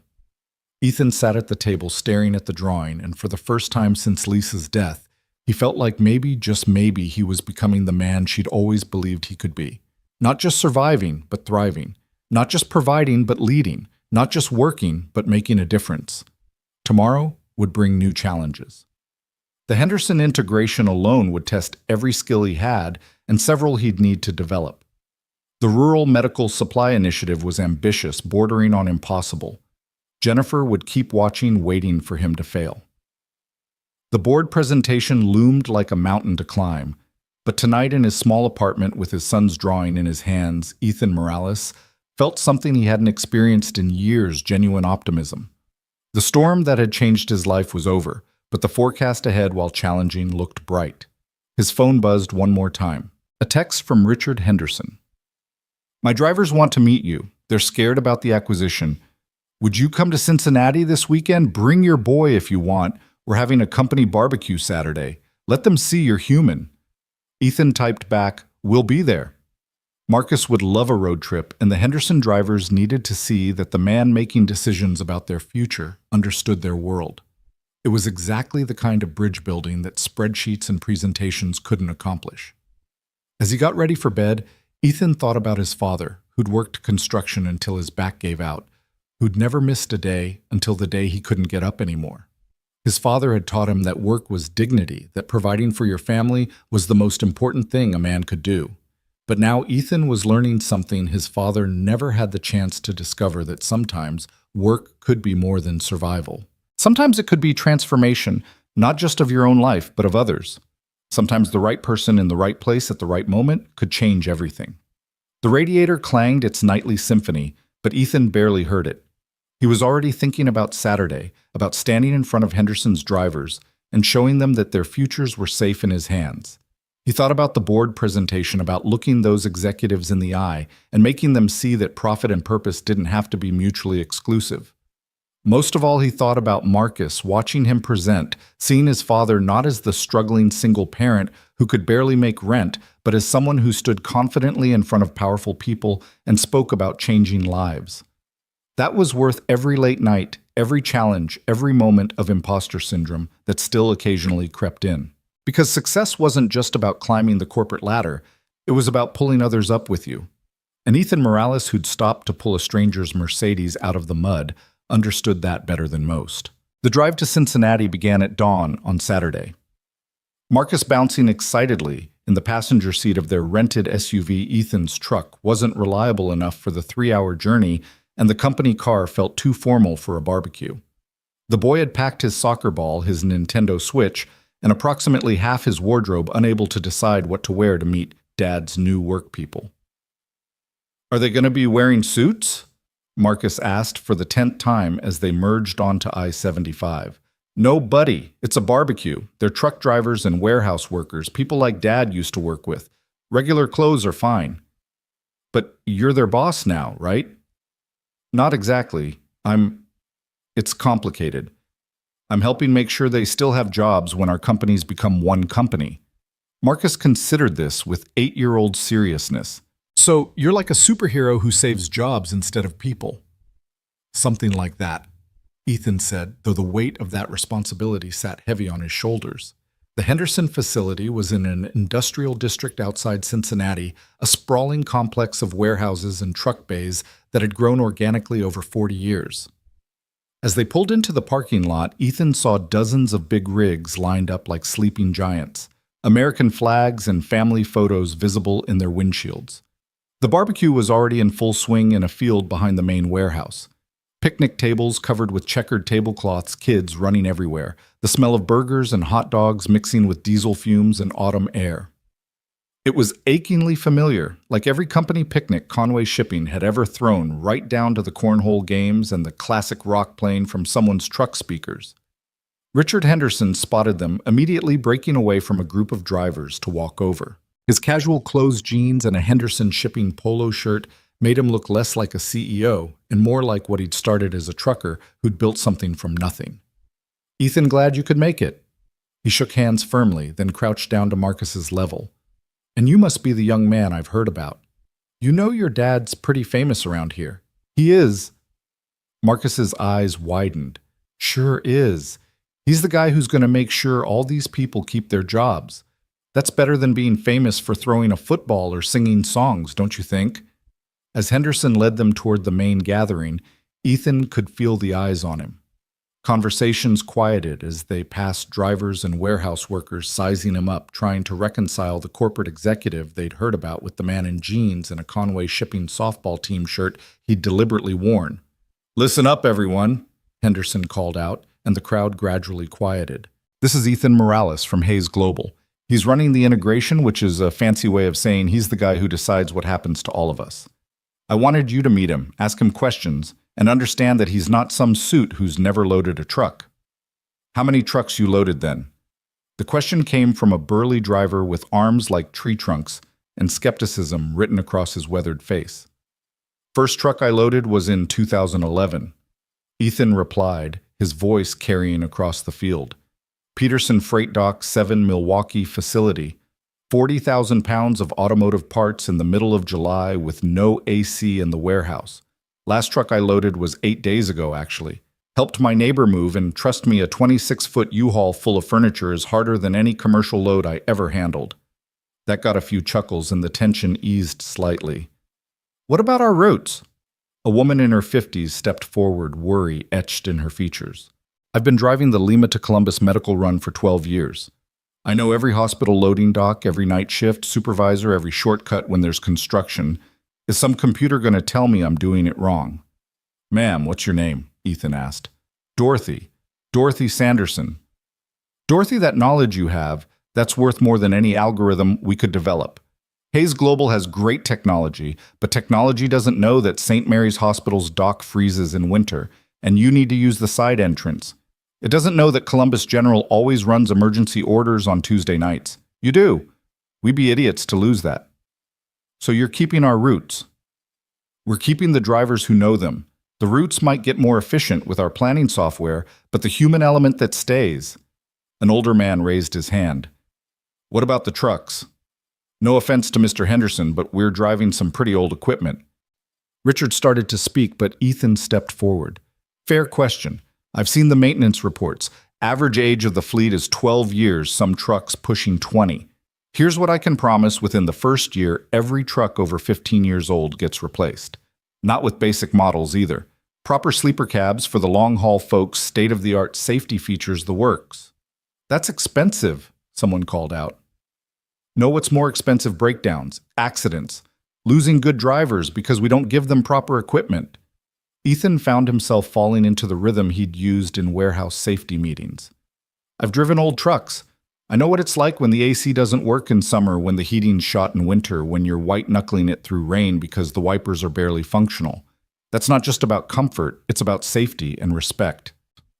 Marcus had wandered over to where some kids were playing soccer, but he kept glancing back at his father, clearly proud of how the adults were listening to him. Mr. Morales, a young driver, probably mid-20s, stepped forward nervously. I just started here 6 months ago, last in first outright. Should I be looking for another job? Ethan recognized the fear in the kid's eyes, the same fear he'd carried for years. What's your name? Tyler. Tyler Brooks. Tyler, you have any safety violations? Customer complaints? Problems with your logs? No, sir. Clean record. Then you've got nothing to worry about. We're not doing layoffs based on seniority. If someone has to go and I'm trying to make sure that number is as close to zero as possible, it'll be based on performance and need not who's been here longest. But the news says mergers always mean job cuts, Tyler persisted. Usually they do. But this isn't usual. Henderson has routes and contracts we need. You have knowledge we need. Cutting jobs would be like buying a car and then throwing away the engine. Dorothy spoke up again. You talk a good game, Mr. Morales, but we've heard promises before. What makes you different? Ethan thought about how to answer, then decided on complete honesty. 8 days ago, I was unemployed. Single father, overdue rent, had to choose between gas money and groceries. I got my job at Hayes because I stopped to help someone in a rainstorm, even though it meant missing my interview. That someone turned out to be Alexandra Hayes. The crowd had gone completely silent now. I know what it's like to live paycheck to paycheck. I know the fear of losing your job, of not being able to provide for your family. I can't promise everything will be perfect, but I can promise that every decision I make will consider the people affected by it. Because I've been you. Hell, I still am you, just with a newer suit. Your kid goes to public school, someone asked. Marshall Elementary, same one I would have gone to if we'd stayed in Cincinnati. He's on the free lunch program, actually. I should probably update that now, but honestly, I forgot. That admission broke something in the crowd's resistance. These were people who understood forgetting to update paperwork, who knew what free lunch programs meant, who recognized one of their own, even if he was wearing a different uniform now. The questions continued for another hour, ranging from technical concerns about system integration to worries about health insurance changes. Ethan answered them all, sometimes admitting he didn't have all the answers yet, but promising to find them. Marcus had joined the soccer game fully, now showing off the moves he'd learned at the YMCA, and Ethan felt a profound sense of rightness about the whole scene. As the sun began to set, Richard pulled Ethan aside. You did good today. They trust you, and that's not easy to earn. But they trust that I understand their world. Whether I can deliver on the promises, that's what matters. You know, when I started this company, it was just me and one truck. Built it up over 40 years, and now I'm watching it get absorbed by a corporation. Should break my heart, but watching you talk to my people, maybe this is how it was supposed to go. It doesn't have to be an ending, Richard. It can be an evolution. The older man smiled. You sound like my daughter. She's been telling me for years that we needed to modernize or die. Maybe being part of Hayes is how we modernize without losing our soul. That's the plan. As they were preparing to leave, Dorothy Sanderson approached with a small group of drivers. Mr. Morales, we were talking. Would you be willing to ride along on some of our routes? See what we actually do, the challenges we face that don't show up in reports. When? I do the Monday morning medical run. Leaves at 4 a.m., gets back around 2 p.m. It's not glamorous. I'll be there, Ethan said immediately. Text me the details. As they drove back to Columbus in the darkness, Marcus was full of stories about the kids he'd played with, the hot dogs he'd eaten, the truck he'd gotten to sit in. Dad, those people really like you, he said sleepily. I hope so, buddy. That lady Dorothy, she said you're going to save their jobs. Are you... I'm going to try. Mom would say that's all anyone can do, try their best. Ethan reached over and squeezed his son's shoulder. Yeah, she would say that. Sunday was supposedly a day off, but Ethan spent it preparing for the week ahead. The ride-along with Dorothy, 3 integration meetings, a conference call with potential investors interested in the Rural Medical Initiative in preparation for the board presentation. Patricia had sent him a dozen files to review, and Sarah had added financial projections that needed his approval. But he made time for Marcus, too. They went to the park, played catch, and had dinner at their favorite pizza place, which now felt oddly humble compared to the restaurants his corporate card could access. Dad, are we rich now? Marcus asked over pepperoni pizza. We're comfortable. We can pay our bills, save for college, not worry about every dollar. But rich is about more than money. Like what? Like having work that matters, having people who trust you, having the chance to help others. Ethan thought about his own father, who defined rich as not having to check the price at the grocery store. By that measure, yes, they were rich now. Monday's 4 a.m. alarm came too soon, but Ethan was at the Henderson facility by 3:45 wearing jeans and steel-toed boots he'd kept from his warehouse days. Dorothy was already doing her pre-trip inspection on a well-worn Freightliner that had seen better days. Didn't think you'd actually show, she said, not looking up from checking the tire pressure. I said I would. Plenty of executives say things they don't mean. I'm not plenty of executives. She straightened up, studying him. No, I guess you're not. Climb in. We've got 6 hospitals to hit before noon, and the first one has a critical shipment of cardiac stents that absolutely cannot be late. The inside of the truck was exactly as Ethan remembered from his brief stint as a driver, worn seats patched with duct tape, a CB radio crackling with early morning chatter photos of family members taped to the dashboard. Dorothy had pictures of what looked like grandchildren, a Purple Heart, from what must have been her military service, and a small cross hanging from the rearview mirror. As they pulled onto the highway, the sky still dark, Dorothy began explaining her route with the precision of someone who'd perfected every detail. First stop, Lima General. They've got a narrow dock, and you have to back in at an angle because of the dumpsters they refuse to move. Been asking them for 5 years to relocate those things, but hospitals don't listen to truck drivers. What if Hayes Global asked them? Dorothy snorted. You think a big corporation carries more weight than a truck driver? I think a corporation that controls their medical supply chain might get their attention. She glanced at him sideways. You'd use that leverage for something as small as moving dumpsters. Small to who? Not to the driver who has to navigate around them 5 days a week. Not to the hospital when a delivery gets delayed because a new driver couldn't manage the approach. They drove in comfortable silence for a while, the highway empty except for other trucks beginning their workday. The CB chatter was familiar drivers warning each other about speed traps, construction zones, weather conditions ahead. It was a community Ethan realized, one that existed parallel to the corporate world, but was just as vital. Tell me about the other drivers, Ethan said. The ones who are really worried about the merger. Dorothy sighed. Tom Martinez, he's got a special needs kid. Henderson's insurance covers the therapy, and he's terrified Hayes will switch to a plan that doesn't. Sarah Williams, she's putting 2 kids through college on a driver's salary. Any pay cut would mean they'd have to drop out. Jimmy Chen, he's 62, too young to retire, but old enough that finding another job would be nearly impossible. Make a list, Ethan said, pulling out his phone to take notes. Everyone with specific concerns. I'll address each one personally. You can't solve everyone's problems. No, but I can try. And the ones I can't solve, at least they'll know someone listened. Lima General appeared in the pre-dawn darkness, its emergency room lights blazing. Dorothy expertly maneuvered the truck into the impossible loading dock, and Ethan jumped out to help unload. The hospital's receiving clerk, a tired-looking man named Frank, did a double take. Dorothy, who's your helper? Frank, meet Ethan Morales. He's the Hayes Global executive running the merger. Frank nearly dropped his clipboard. An executive is doing ride-alongs. Apparently this one does, Dorothy said with something that might have been pride. The physical work of unloading medical supplies was harder than Ethan remembered, his executive life having softened him slightly. But muscle memory kicked in. Lift with your legs pivot from your hips. Always check the weight before committing to the lift.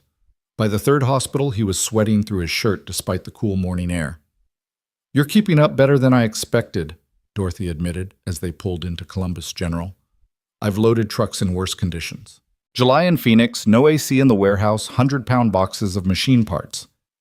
Why'd you leave that life? I didn't choose to at first.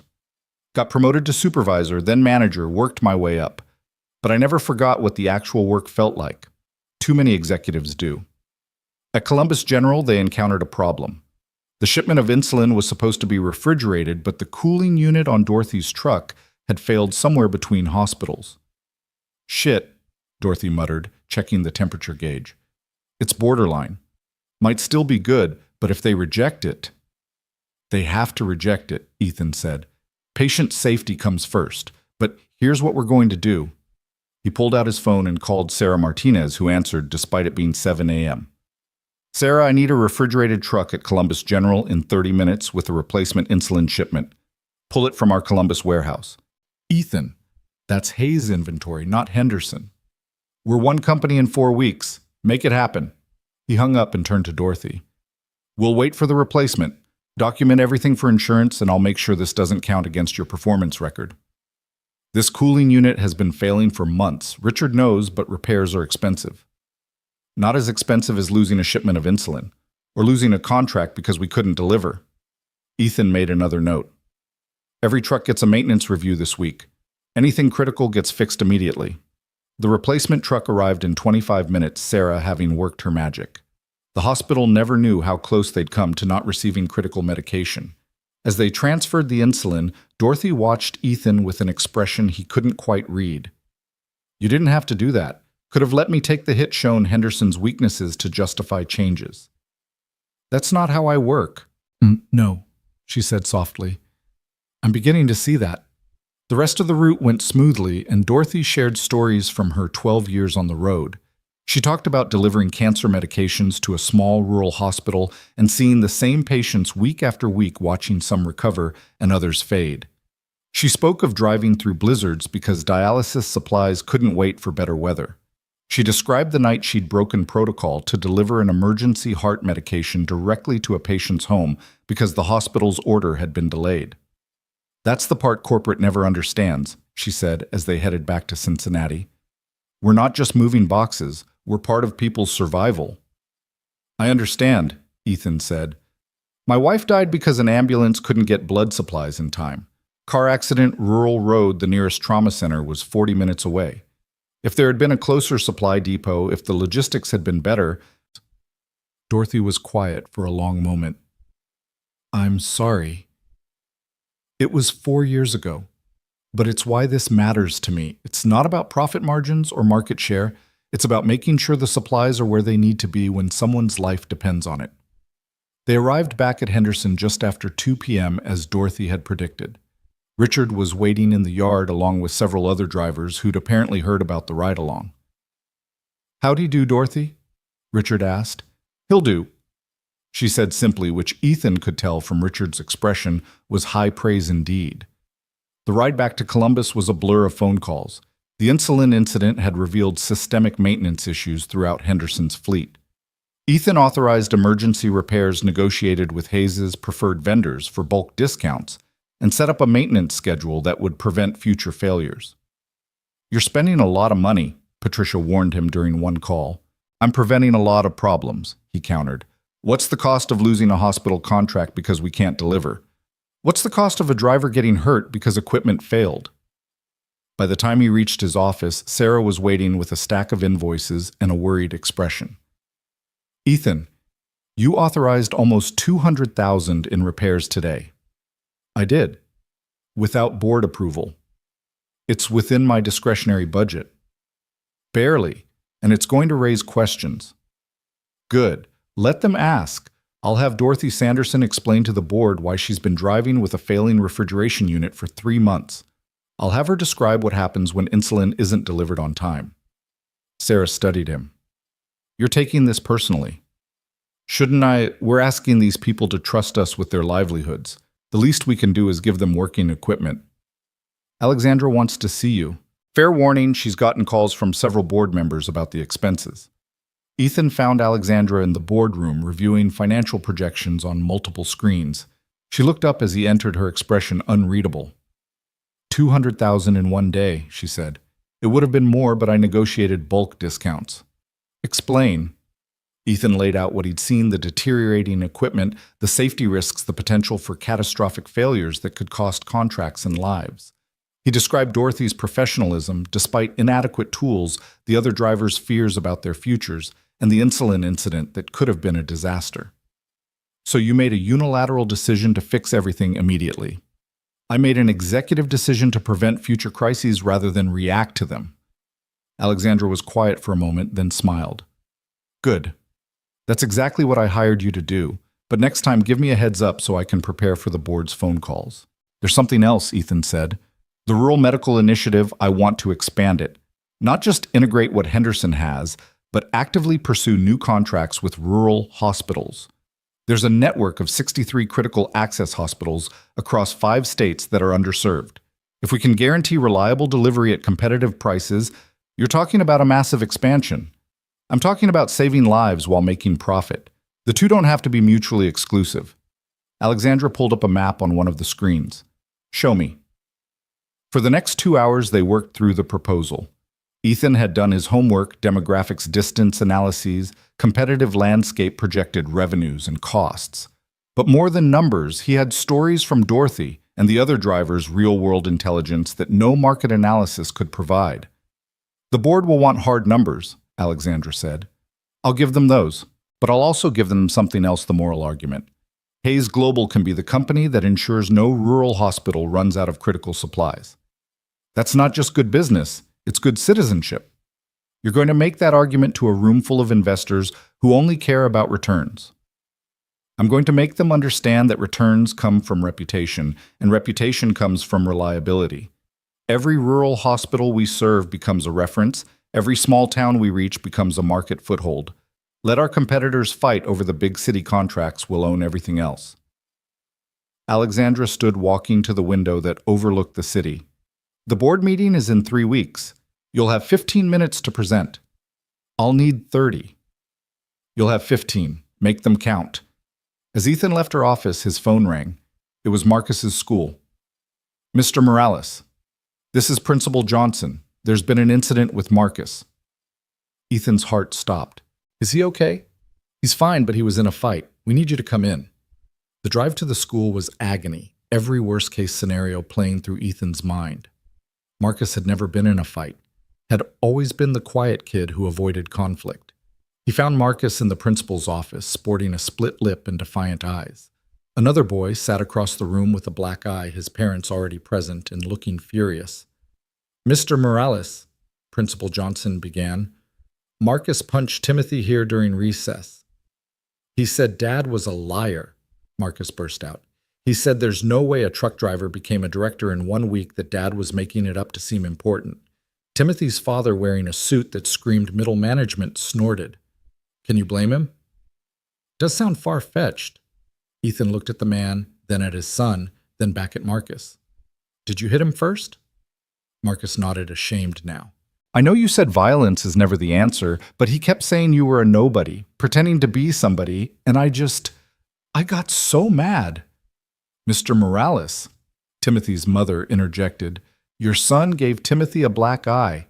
There need to be consequences. You're right, Ethan said, then turned to Marcus. Apologized to Timothy. But Dad, now. Marcus mumbled an apology, clearly not meaning it. Timothy, Ethan said to the other boy, I did become a director at Hayes Global last week. It does sound unbelievable, but it's true. Would you like to see my business card? The boy looked uncertain, glancing at his parents. Ethan pulled out one of his cards, handing it to Timothy's father. Senior Director of Emergency Operations. You can call the main number and verify if you'd like. The man's face went through several expressions before settling on embarrassment. That's not necessary. Marcus was wrong to hit your son, Ethan continued. Violence is never the solution to words, no matter how hurtful. But perhaps Timothy could also apologize for calling me a liar. After awkward apologies all around and a stern warning from the principal, Ethan walked Marcus to the car in silence. Once inside, he finally spoke. You want to tell me what really happened? Marcus's tough facade crumbled. It wasn't just Timothy. A bunch of kids were saying we were poor, that we lived in a bad apartment, that you couldn't really have an important job. And I knew it was true, the poor part I mean, but also not true anymore, and I didn't know how to explain it, and Timothy just kept pushing and pushing. And you snapped. Yeah. Ethan pulled into a parking lot and turned to face his son. Marcus, we were poor. That's not shameful. It's just fact. We're not poor now, but that could change. Jobs can be lost. Situations can shift. What matters isn't what people say about where we come from, but who we choose to be. You chose to help that lady in the rain. And that choice changed everything. But even if it hadn't, even if I'd missed that interview and we were still in the same situation, would that make us less valuable as people? Marcus thought about it. No. No. Timothy's parents probably have more money than we do even now. Does that make them better than us? They seemed kind of mean. They were protecting their son just like I protect you. But Marcus, you can't fight everyone who says something you don't like. You know what the best revenge is? What? Success, living well, being happy. And at the board meeting next month when you're there watching me present to some of the most powerful people in the business world, Timothy, and everyone else will see that sometimes impossible things happen. I can really come.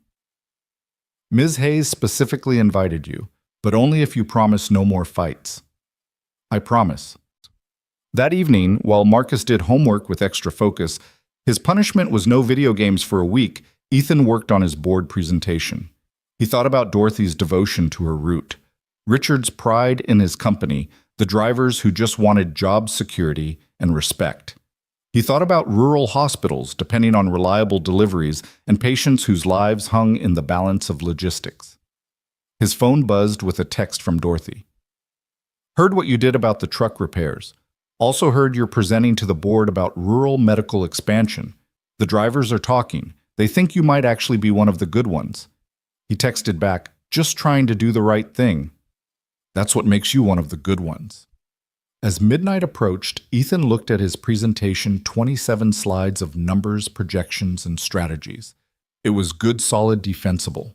But it wasn't enough. The board needed to see what he'd seen, feel what he'd felt. Writing with Dorothy. Understand that this was about more than market share. He opened a new slide and began typing, the human cost of logistics failure. It would be risky bringing emotion into a boardroom that dealt in facts and figures, but Ethan had built his new life on taking the right risks. Stopping for Alexandra had been a risk. Taking the job had been a risk. Spending $200,000 on repairs had been a risk. Some risks were worth taking. He added a photo Dorothy had shared her delivering Christmas presents, along with medical supplies to a children's hospital in rural Ohio. The unofficial extra mile that no algorithm would ever capture, but that built the loyalty companies couldn't buy. Another slide, what we deliver besides packages. It listed the intangibles, hope to cancer patients, independence to dialysis patients, life to trauma victims. These weren't metrics that would show up in quarterly reports, but they were the reason the work mattered.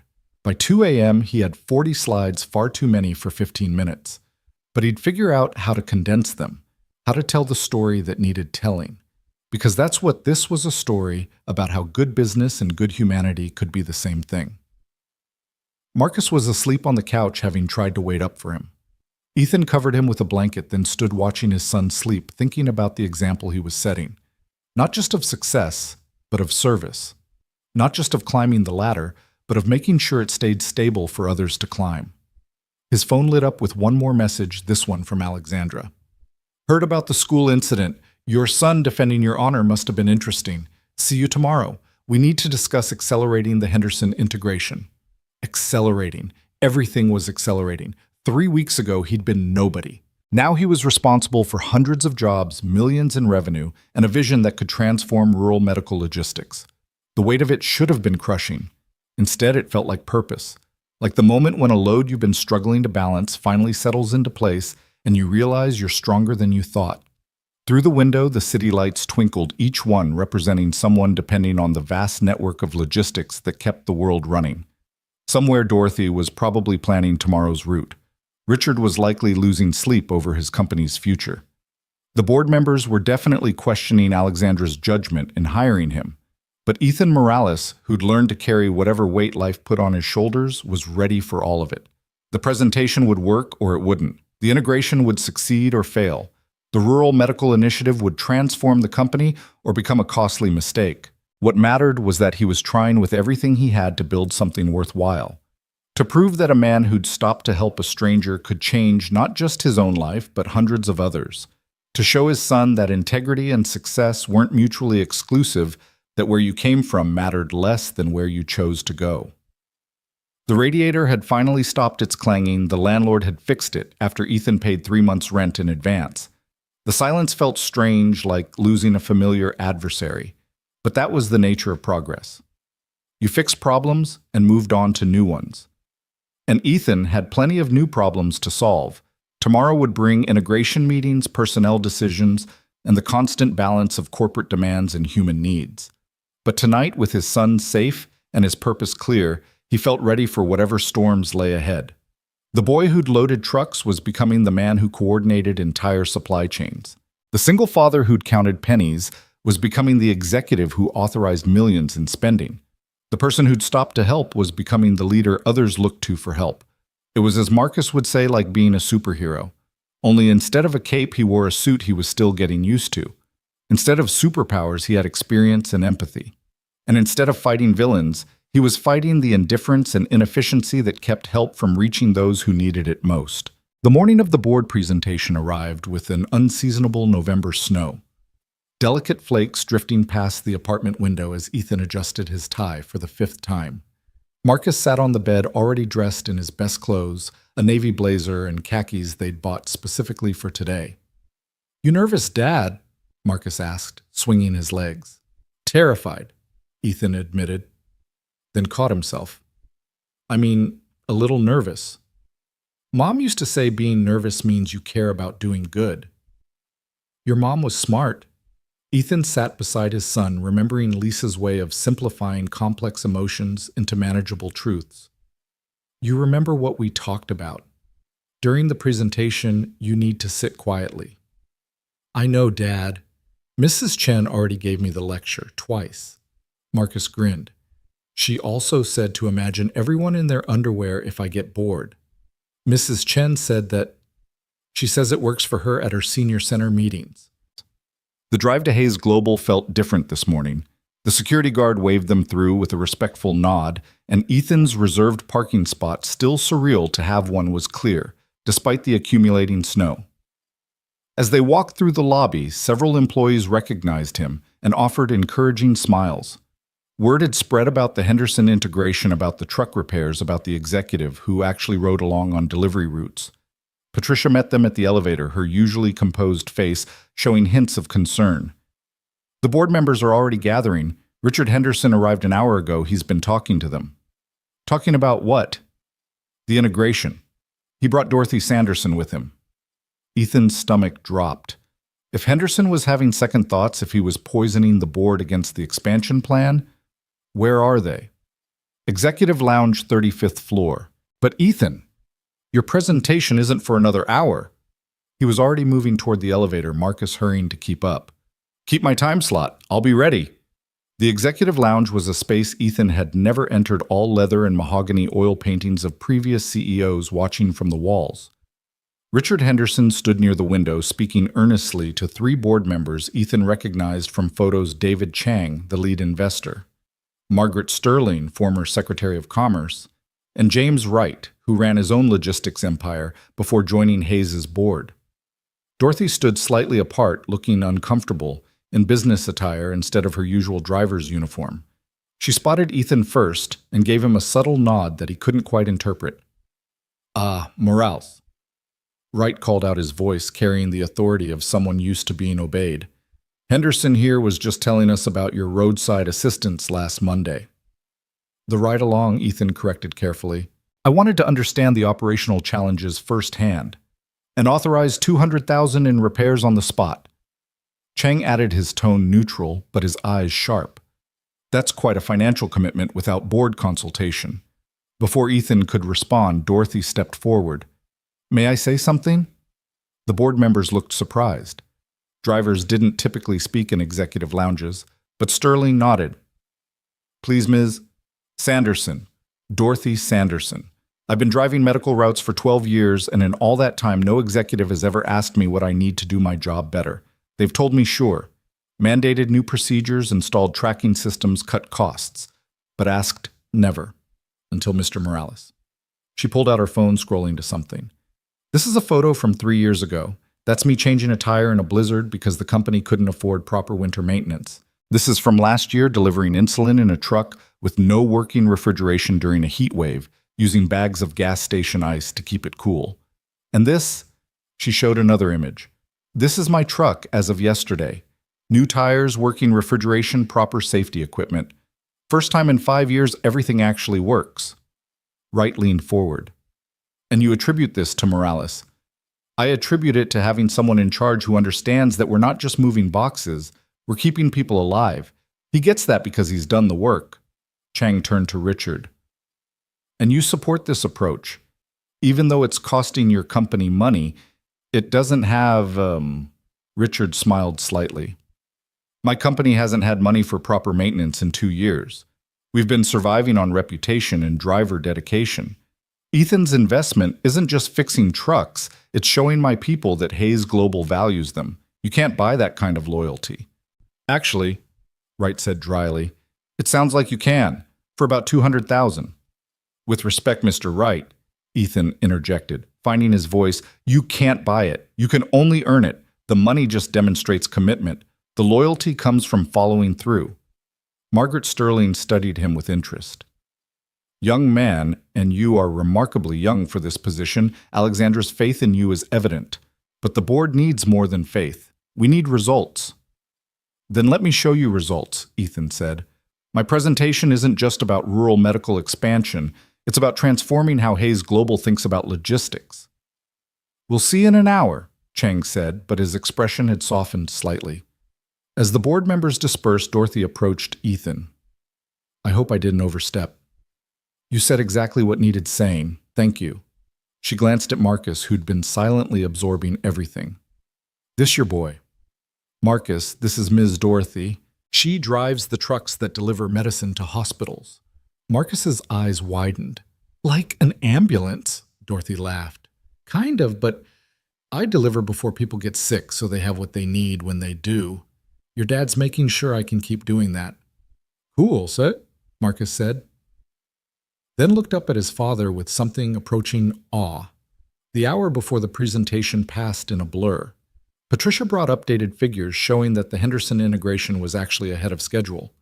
Drivers were volunteering for overtime to help with the transition, seeing it as an investment in their own futures. Sarah had run new projections based on the rural hospital contacts Ethan had made, and the numbers were even better than anticipated. Nervous? Alexandra asked, appearing in his office doorway minutes before the presentation. My son asked me the same thing this morning, and terrified, but ready. She smiled.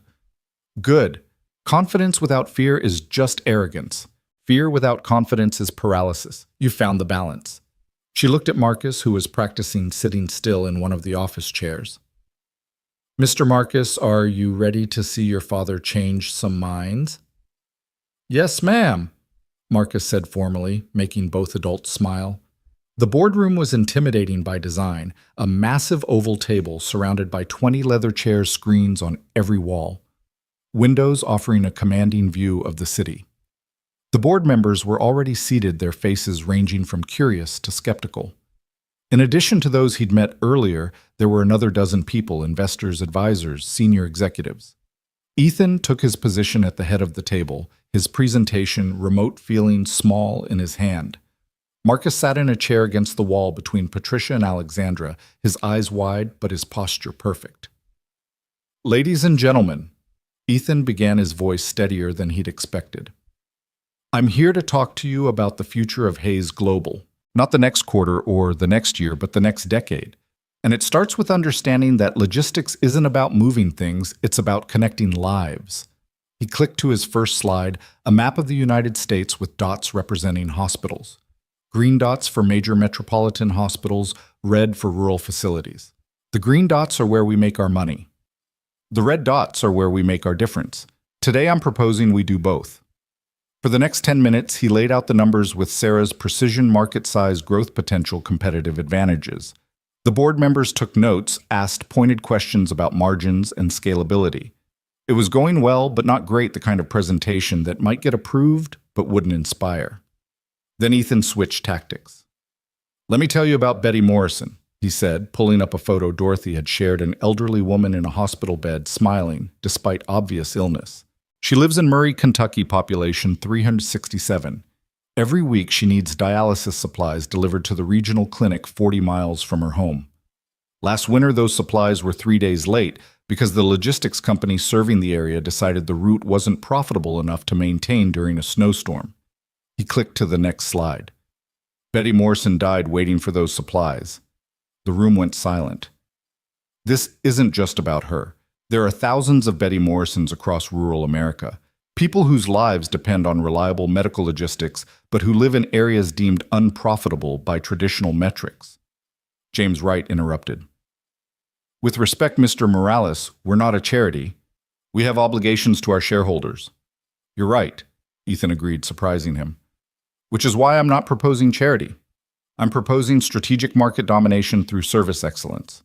He pulled up his financial projections. Rural hospitals are desperate for reliable suppliers. They'll pay premium prices for guaranteed service. But more importantly, they're connected.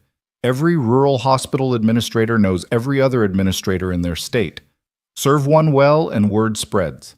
Fail one, and that spreads too. The network effect, Sterling murmured, understanding dawning. Exactly.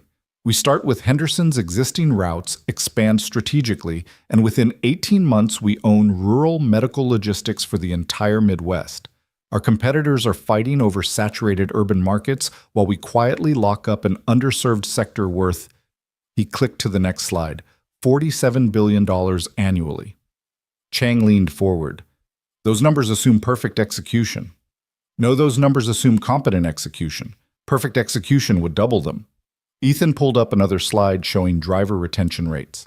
Henderson's drivers have a 92% retention rate despite old equipment and low pay. Why? Because they believe in what they're doing. Give them proper resources and competitive wages, and that becomes 98%.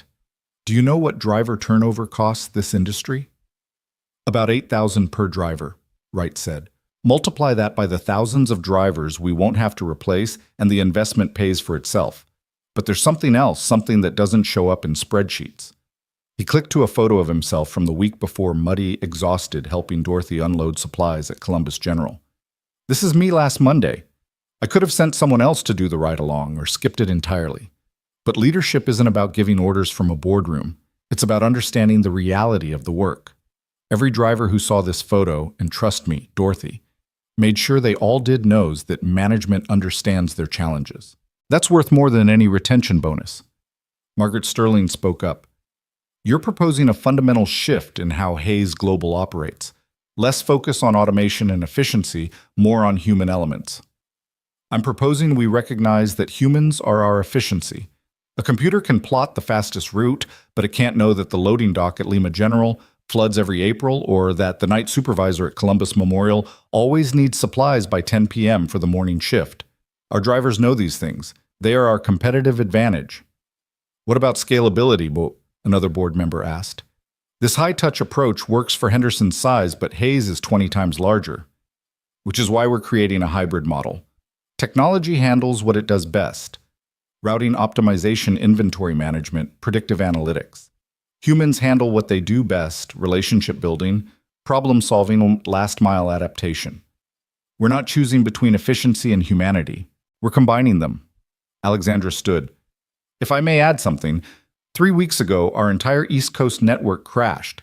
The technical team said it would take 72 hours to fix. Ethan solved it in 4 hours. Not because he's a better programmer, but because he saw the human solution the computers missed. That's the approach he's proposing company-wide. David Chang had been doing calculations on his tablet. If these projections are accurate, we're looking at a 17% increase in revenue within 2 years. Conservative estimate, Ethan said.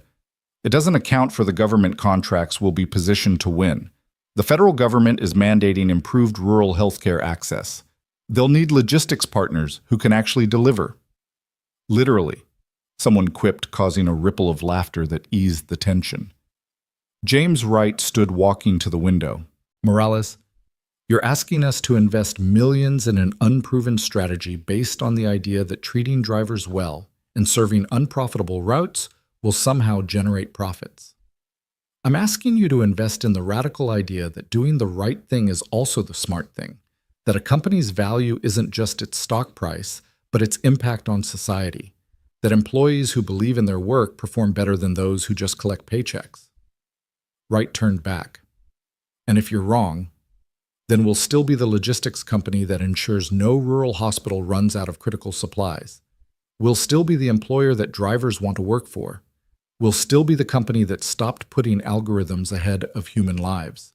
Even if I'm wrong about the profits, which I'm not, I'm right about the principle. The room fell silent. Board members exchanged glances, conducting entire conversations with looks and subtle nods. Finally, Chang spoke. We'll need detailed implementation plans, milestone markers, and regular progress reports. You'll have them, Ethan promised. And oversight. This is too big to run without board involvement. Agreed with one condition. Ride along with the drivers, see what they see. You can't oversee what you don't understand. That caused some shuffling and uncomfortable looks, but Sterling smiled. I haven't been in a truck since I was transportation secretary. Might be educational. All in favor of the Rural Medical Expansion Initiative, Alexandra called. One by one, hands rose. Not all of them. Wright still looked skeptical, and 2 others abstained, but a clear majority. Motion carries, Alexandra announced. Congratulations, Mr. Morales. You just changed the direction of a Fortune 500 company. As the board members filed out, several stopped to shake Ethan's hand. Margaret Sterling paused longer. That was one of the most compelling presentations I've seen in 40 years of board meetings. You didn't just present numbers, you told a story. Made us care. It's easy to make people care when you care yourself. She glanced at Marcus, who was trying very hard to contain his excitement. Your son. Yes, ma'am. He's very proud of you. Make sure he stays that way. After everyone left, Marcus launched himself at Ethan. Dad, that was amazing. You were like a superhero giving a speech. And they all listened. They did more than listen, buddy. They agreed to help a lot of people. Alexandra approached, her professional mask slipping to reveal genuine warmth. You exceeded every expectation. The Betty Morrison story, that was brilliant. It was true. Dorothy told me about her. The best stories always are. She looked at Marcus. Your father just secured funding for a project that will affect millions of lives. You should be very proud. I am, Marcus said simply. As they prepared to leave, Ethan's phone rang. It was Richard Henderson. Heard the good news, Richard said. The drivers are celebrating. Dorothy's buying rounds at Murphy's Tavern. You should come. Ethan looked at Marcus. Want to go to a trucker bar? Is that allowed? Today. Today, anything's allowed. Murphy's Tavern was exactly what Ethan expected. Dim lights, worn pool tables, and a jukebox playing classic rock. But it was packed with Henderson drivers all raising glasses as Ethan walked in with Marcus. There he is, Dorothy called out, the executive who got his hands dirty. The celebration was unlike any corporate event Ethan had attended. These were people who measured success in miles driven safely, packages delivered on time, and families supported. They didn't care about stock prices or market shares. They cared about job security and respect. Mr. Morales, a young driver approached nervously. I'm Tyler Brooks. We met at the barbecue. I remember. You were worried about layoffs. Yes, sir. I wanted to say, my wife's pregnant. We found out last week. And knowing my job's safe, that we'll have good insurance, you don't know what that means. I do know, Ethan said quietly. Congratulations on the baby. As the evening wore on, Marcus played pool with some of the drivers' kids, while Ethan listened to story after story. Drivers talked about close calls, difficult deliveries, the satisfaction of knowing their cargo mattered. They spoke of families, mortgages, kids in college, aging parents, real lives that depended on paychecks that Ethan now had the power to protect or eliminate. Heavy is the head that wears the crown, Richard said, joining him at the bar. I'm not wearing a crown. I'm wearing a target. Every decision I make affects hundreds of people. Thousands, actually, once the expansion kicks in. Richard signaled for 2 beers. But here's the thing. You've got something most executives lose. You remember being on the other side. Don't lose that. How do you not lose it? Richard pointed to the room full of drivers. You keep showing up here. You keep your hands dirty. You remember that every spreadsheet represents someone's livelihood. Dorothy approached with someone Ethan didn't recognize, a young woman in her 20s with intelligent eyes and a confident bearing. "Mr. Morales, this is my daughter Angela. She just graduated with a degree in logistics management." Angela shook his hand firmly. "Mr. Morales, I've been following the Henderson integration. Your approach to maintaining driver expertise while upgrading infrastructure, it's exactly what they should be teaching in business school, but don't." "You looking for a job?" Ethan asked. "I had offers from Amazon and FedEx, but after seeing what you're building here, Hayes Global is where I want to be. Send me your resume. We're going to need smart people who understand both the technical and human sides of this business." As the evening wound down, Ethan found himself outside with Marcus, who was fighting to stay awake. "Dad, those people really like you," Marcus said sleepily. "They like that someone's fighting for them. Is that what you do now? Fight for people?" Ethan thought about it. 3 weeks ago, he'd been fighting just to survive. Now he was fighting for something larger, for the idea that business could be both profitable and humane, that success didn't require sacrificing integrity. "Yeah, buddy, I guess that's what I do now." The drive home was quiet, Marcus asleep in the passenger seat, the city lights blurring past. Ethan's phone had been buzzing with messages. Congratulations from Sarah and Princeton Media requests. Patricia was fielding even a text from Jennifer saying she'd heard about the board presentation and was impressed. But the message that mattered most came from Alexandra. "Today you proved me right about you, but more importantly, you proved yourself right about what Hayes Global could be. This is just the beginning." She was right. The rural medical expansion was approved but not implemented. The Henderson integration was progressing but not complete. There would be obstacles, setbacks, probably failures. Not everyone would embrace the changes. Some board members remained skeptical. Competitors would try to copy or counter their strategy. But sitting at a red light, watching his son sleep peacefully, Ethan felt ready for all of it. 3 weeks ago, he'd been a man desperate for a chance. Now he was a man creating chances for others. The light turned green and he drove on through the quiet streets. Tomorrow would bring new challenges, implementation meetings, budget reviews, the 1,000 details that turned vision into reality. He'd need to balance boardroom politics with driver concerns, profit margins with human needs, corporate expectations with personal values. But tonight, he'd won. Not just the board's approval or the driver's trust, but something more fundamental, the knowledge that he belonged in this new life, that he'd earned it not through luck or charity, but through competence and character. His phone rang as he pulled into their apartment complex. It was Dorothy. "Ethan, I wanted you to know what you did today, what you're doing for us. My husband was a driver too, died 3 years ago when his rig broke down on the highway, faulty brakes the company knew about but didn't fix. What you're doing with the maintenance, the safety improvements, you're not just saving jobs, you're saving lives. Dorothy, I don't need to say anything. Just wanted you to know that when you talk about logistics being about connecting lives, we hear you, we believe you, and we've got your back." After getting Marcus to bed, Ethan sat at the kitchen table with his laptop beginning to draft the implementation plan the board had requested. But his mind kept drifting to that morning 3 weeks ago when he'd stopped to help Alexandra. Such a small decision, pull over or keep driving, that had cascaded into all of this. He thought about the butterfly effect, how tiny changes could have massive consequences. If he'd left 5 minutes earlier that morning, if Alexandra had taken a different route, if the rain hadn't been quite so heavy, 1,000 small variables that had aligned to create this opportunity. But it wasn't really about luck, was it? It was about being the kind of person who stopped to help. That characteristic, that instinct to put others' needs alongside his own, had been there long before that rainy morning. The opportunity had simply revealed it. His laptop screen showed the beginning of his implementation plan, Phase 1 Human Infrastructure.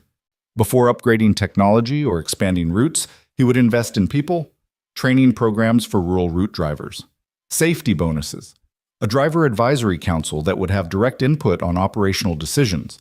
It was unconventional, possibly naive, definitely risky, but it was right. And Ethan had learned that doing the right thing consistently and courageously had a way of working out. A text from Marcus's teacher appeared. Heard about your presentation from Principal Johnson. The whole school's talking about Marcus's dad, the hero executive. He was beaming all day. Hero executive. Ethan shook his head at the phrase. He wasn't a hero. He was just someone trying to do his job well while remembering what it felt like to need someone to do their job well for him. But if Marcus wanted to see him as a hero, if the drivers needed someone to believe in, if the board expected miracles, well, he'd given up more comfortable positions for worse reasons. The radiator in the new apartment they'd moved the previous weekend hummed quietly efficiently. Nothing like the clanging monster of their old place. But Ethan found himself missing that sound, that reminder of where they'd come from. Success, he was learning, wasn't about forgetting your struggles, but about using them to understand others. Tomorrow, the real work would begin. Turning promises into reality, vision into execution, hope into tangible change. There would be setbacks, there always were. Some rural hospitals might resist change. Some drivers might struggle with new technology. Some board members might push back on costs. But tonight, in the quiet of his new apartment with his son, safe and his future secure, Ethan Morales allowed himself a moment of satisfaction. He'd traveled from loading dock to boardroom in 3 weeks. He'd transformed a personal crisis into an opportunity to help hundreds of others. He'd shown his son that integrity and success weren't mutually exclusive. The computer screen glowed with plans and projections, strategies, and spreadsheets. But behind all the corporate language and financial models was something simpler. A man who'd stopped to help someone in the rain, and in doing so had discovered not just a job, but a purpose.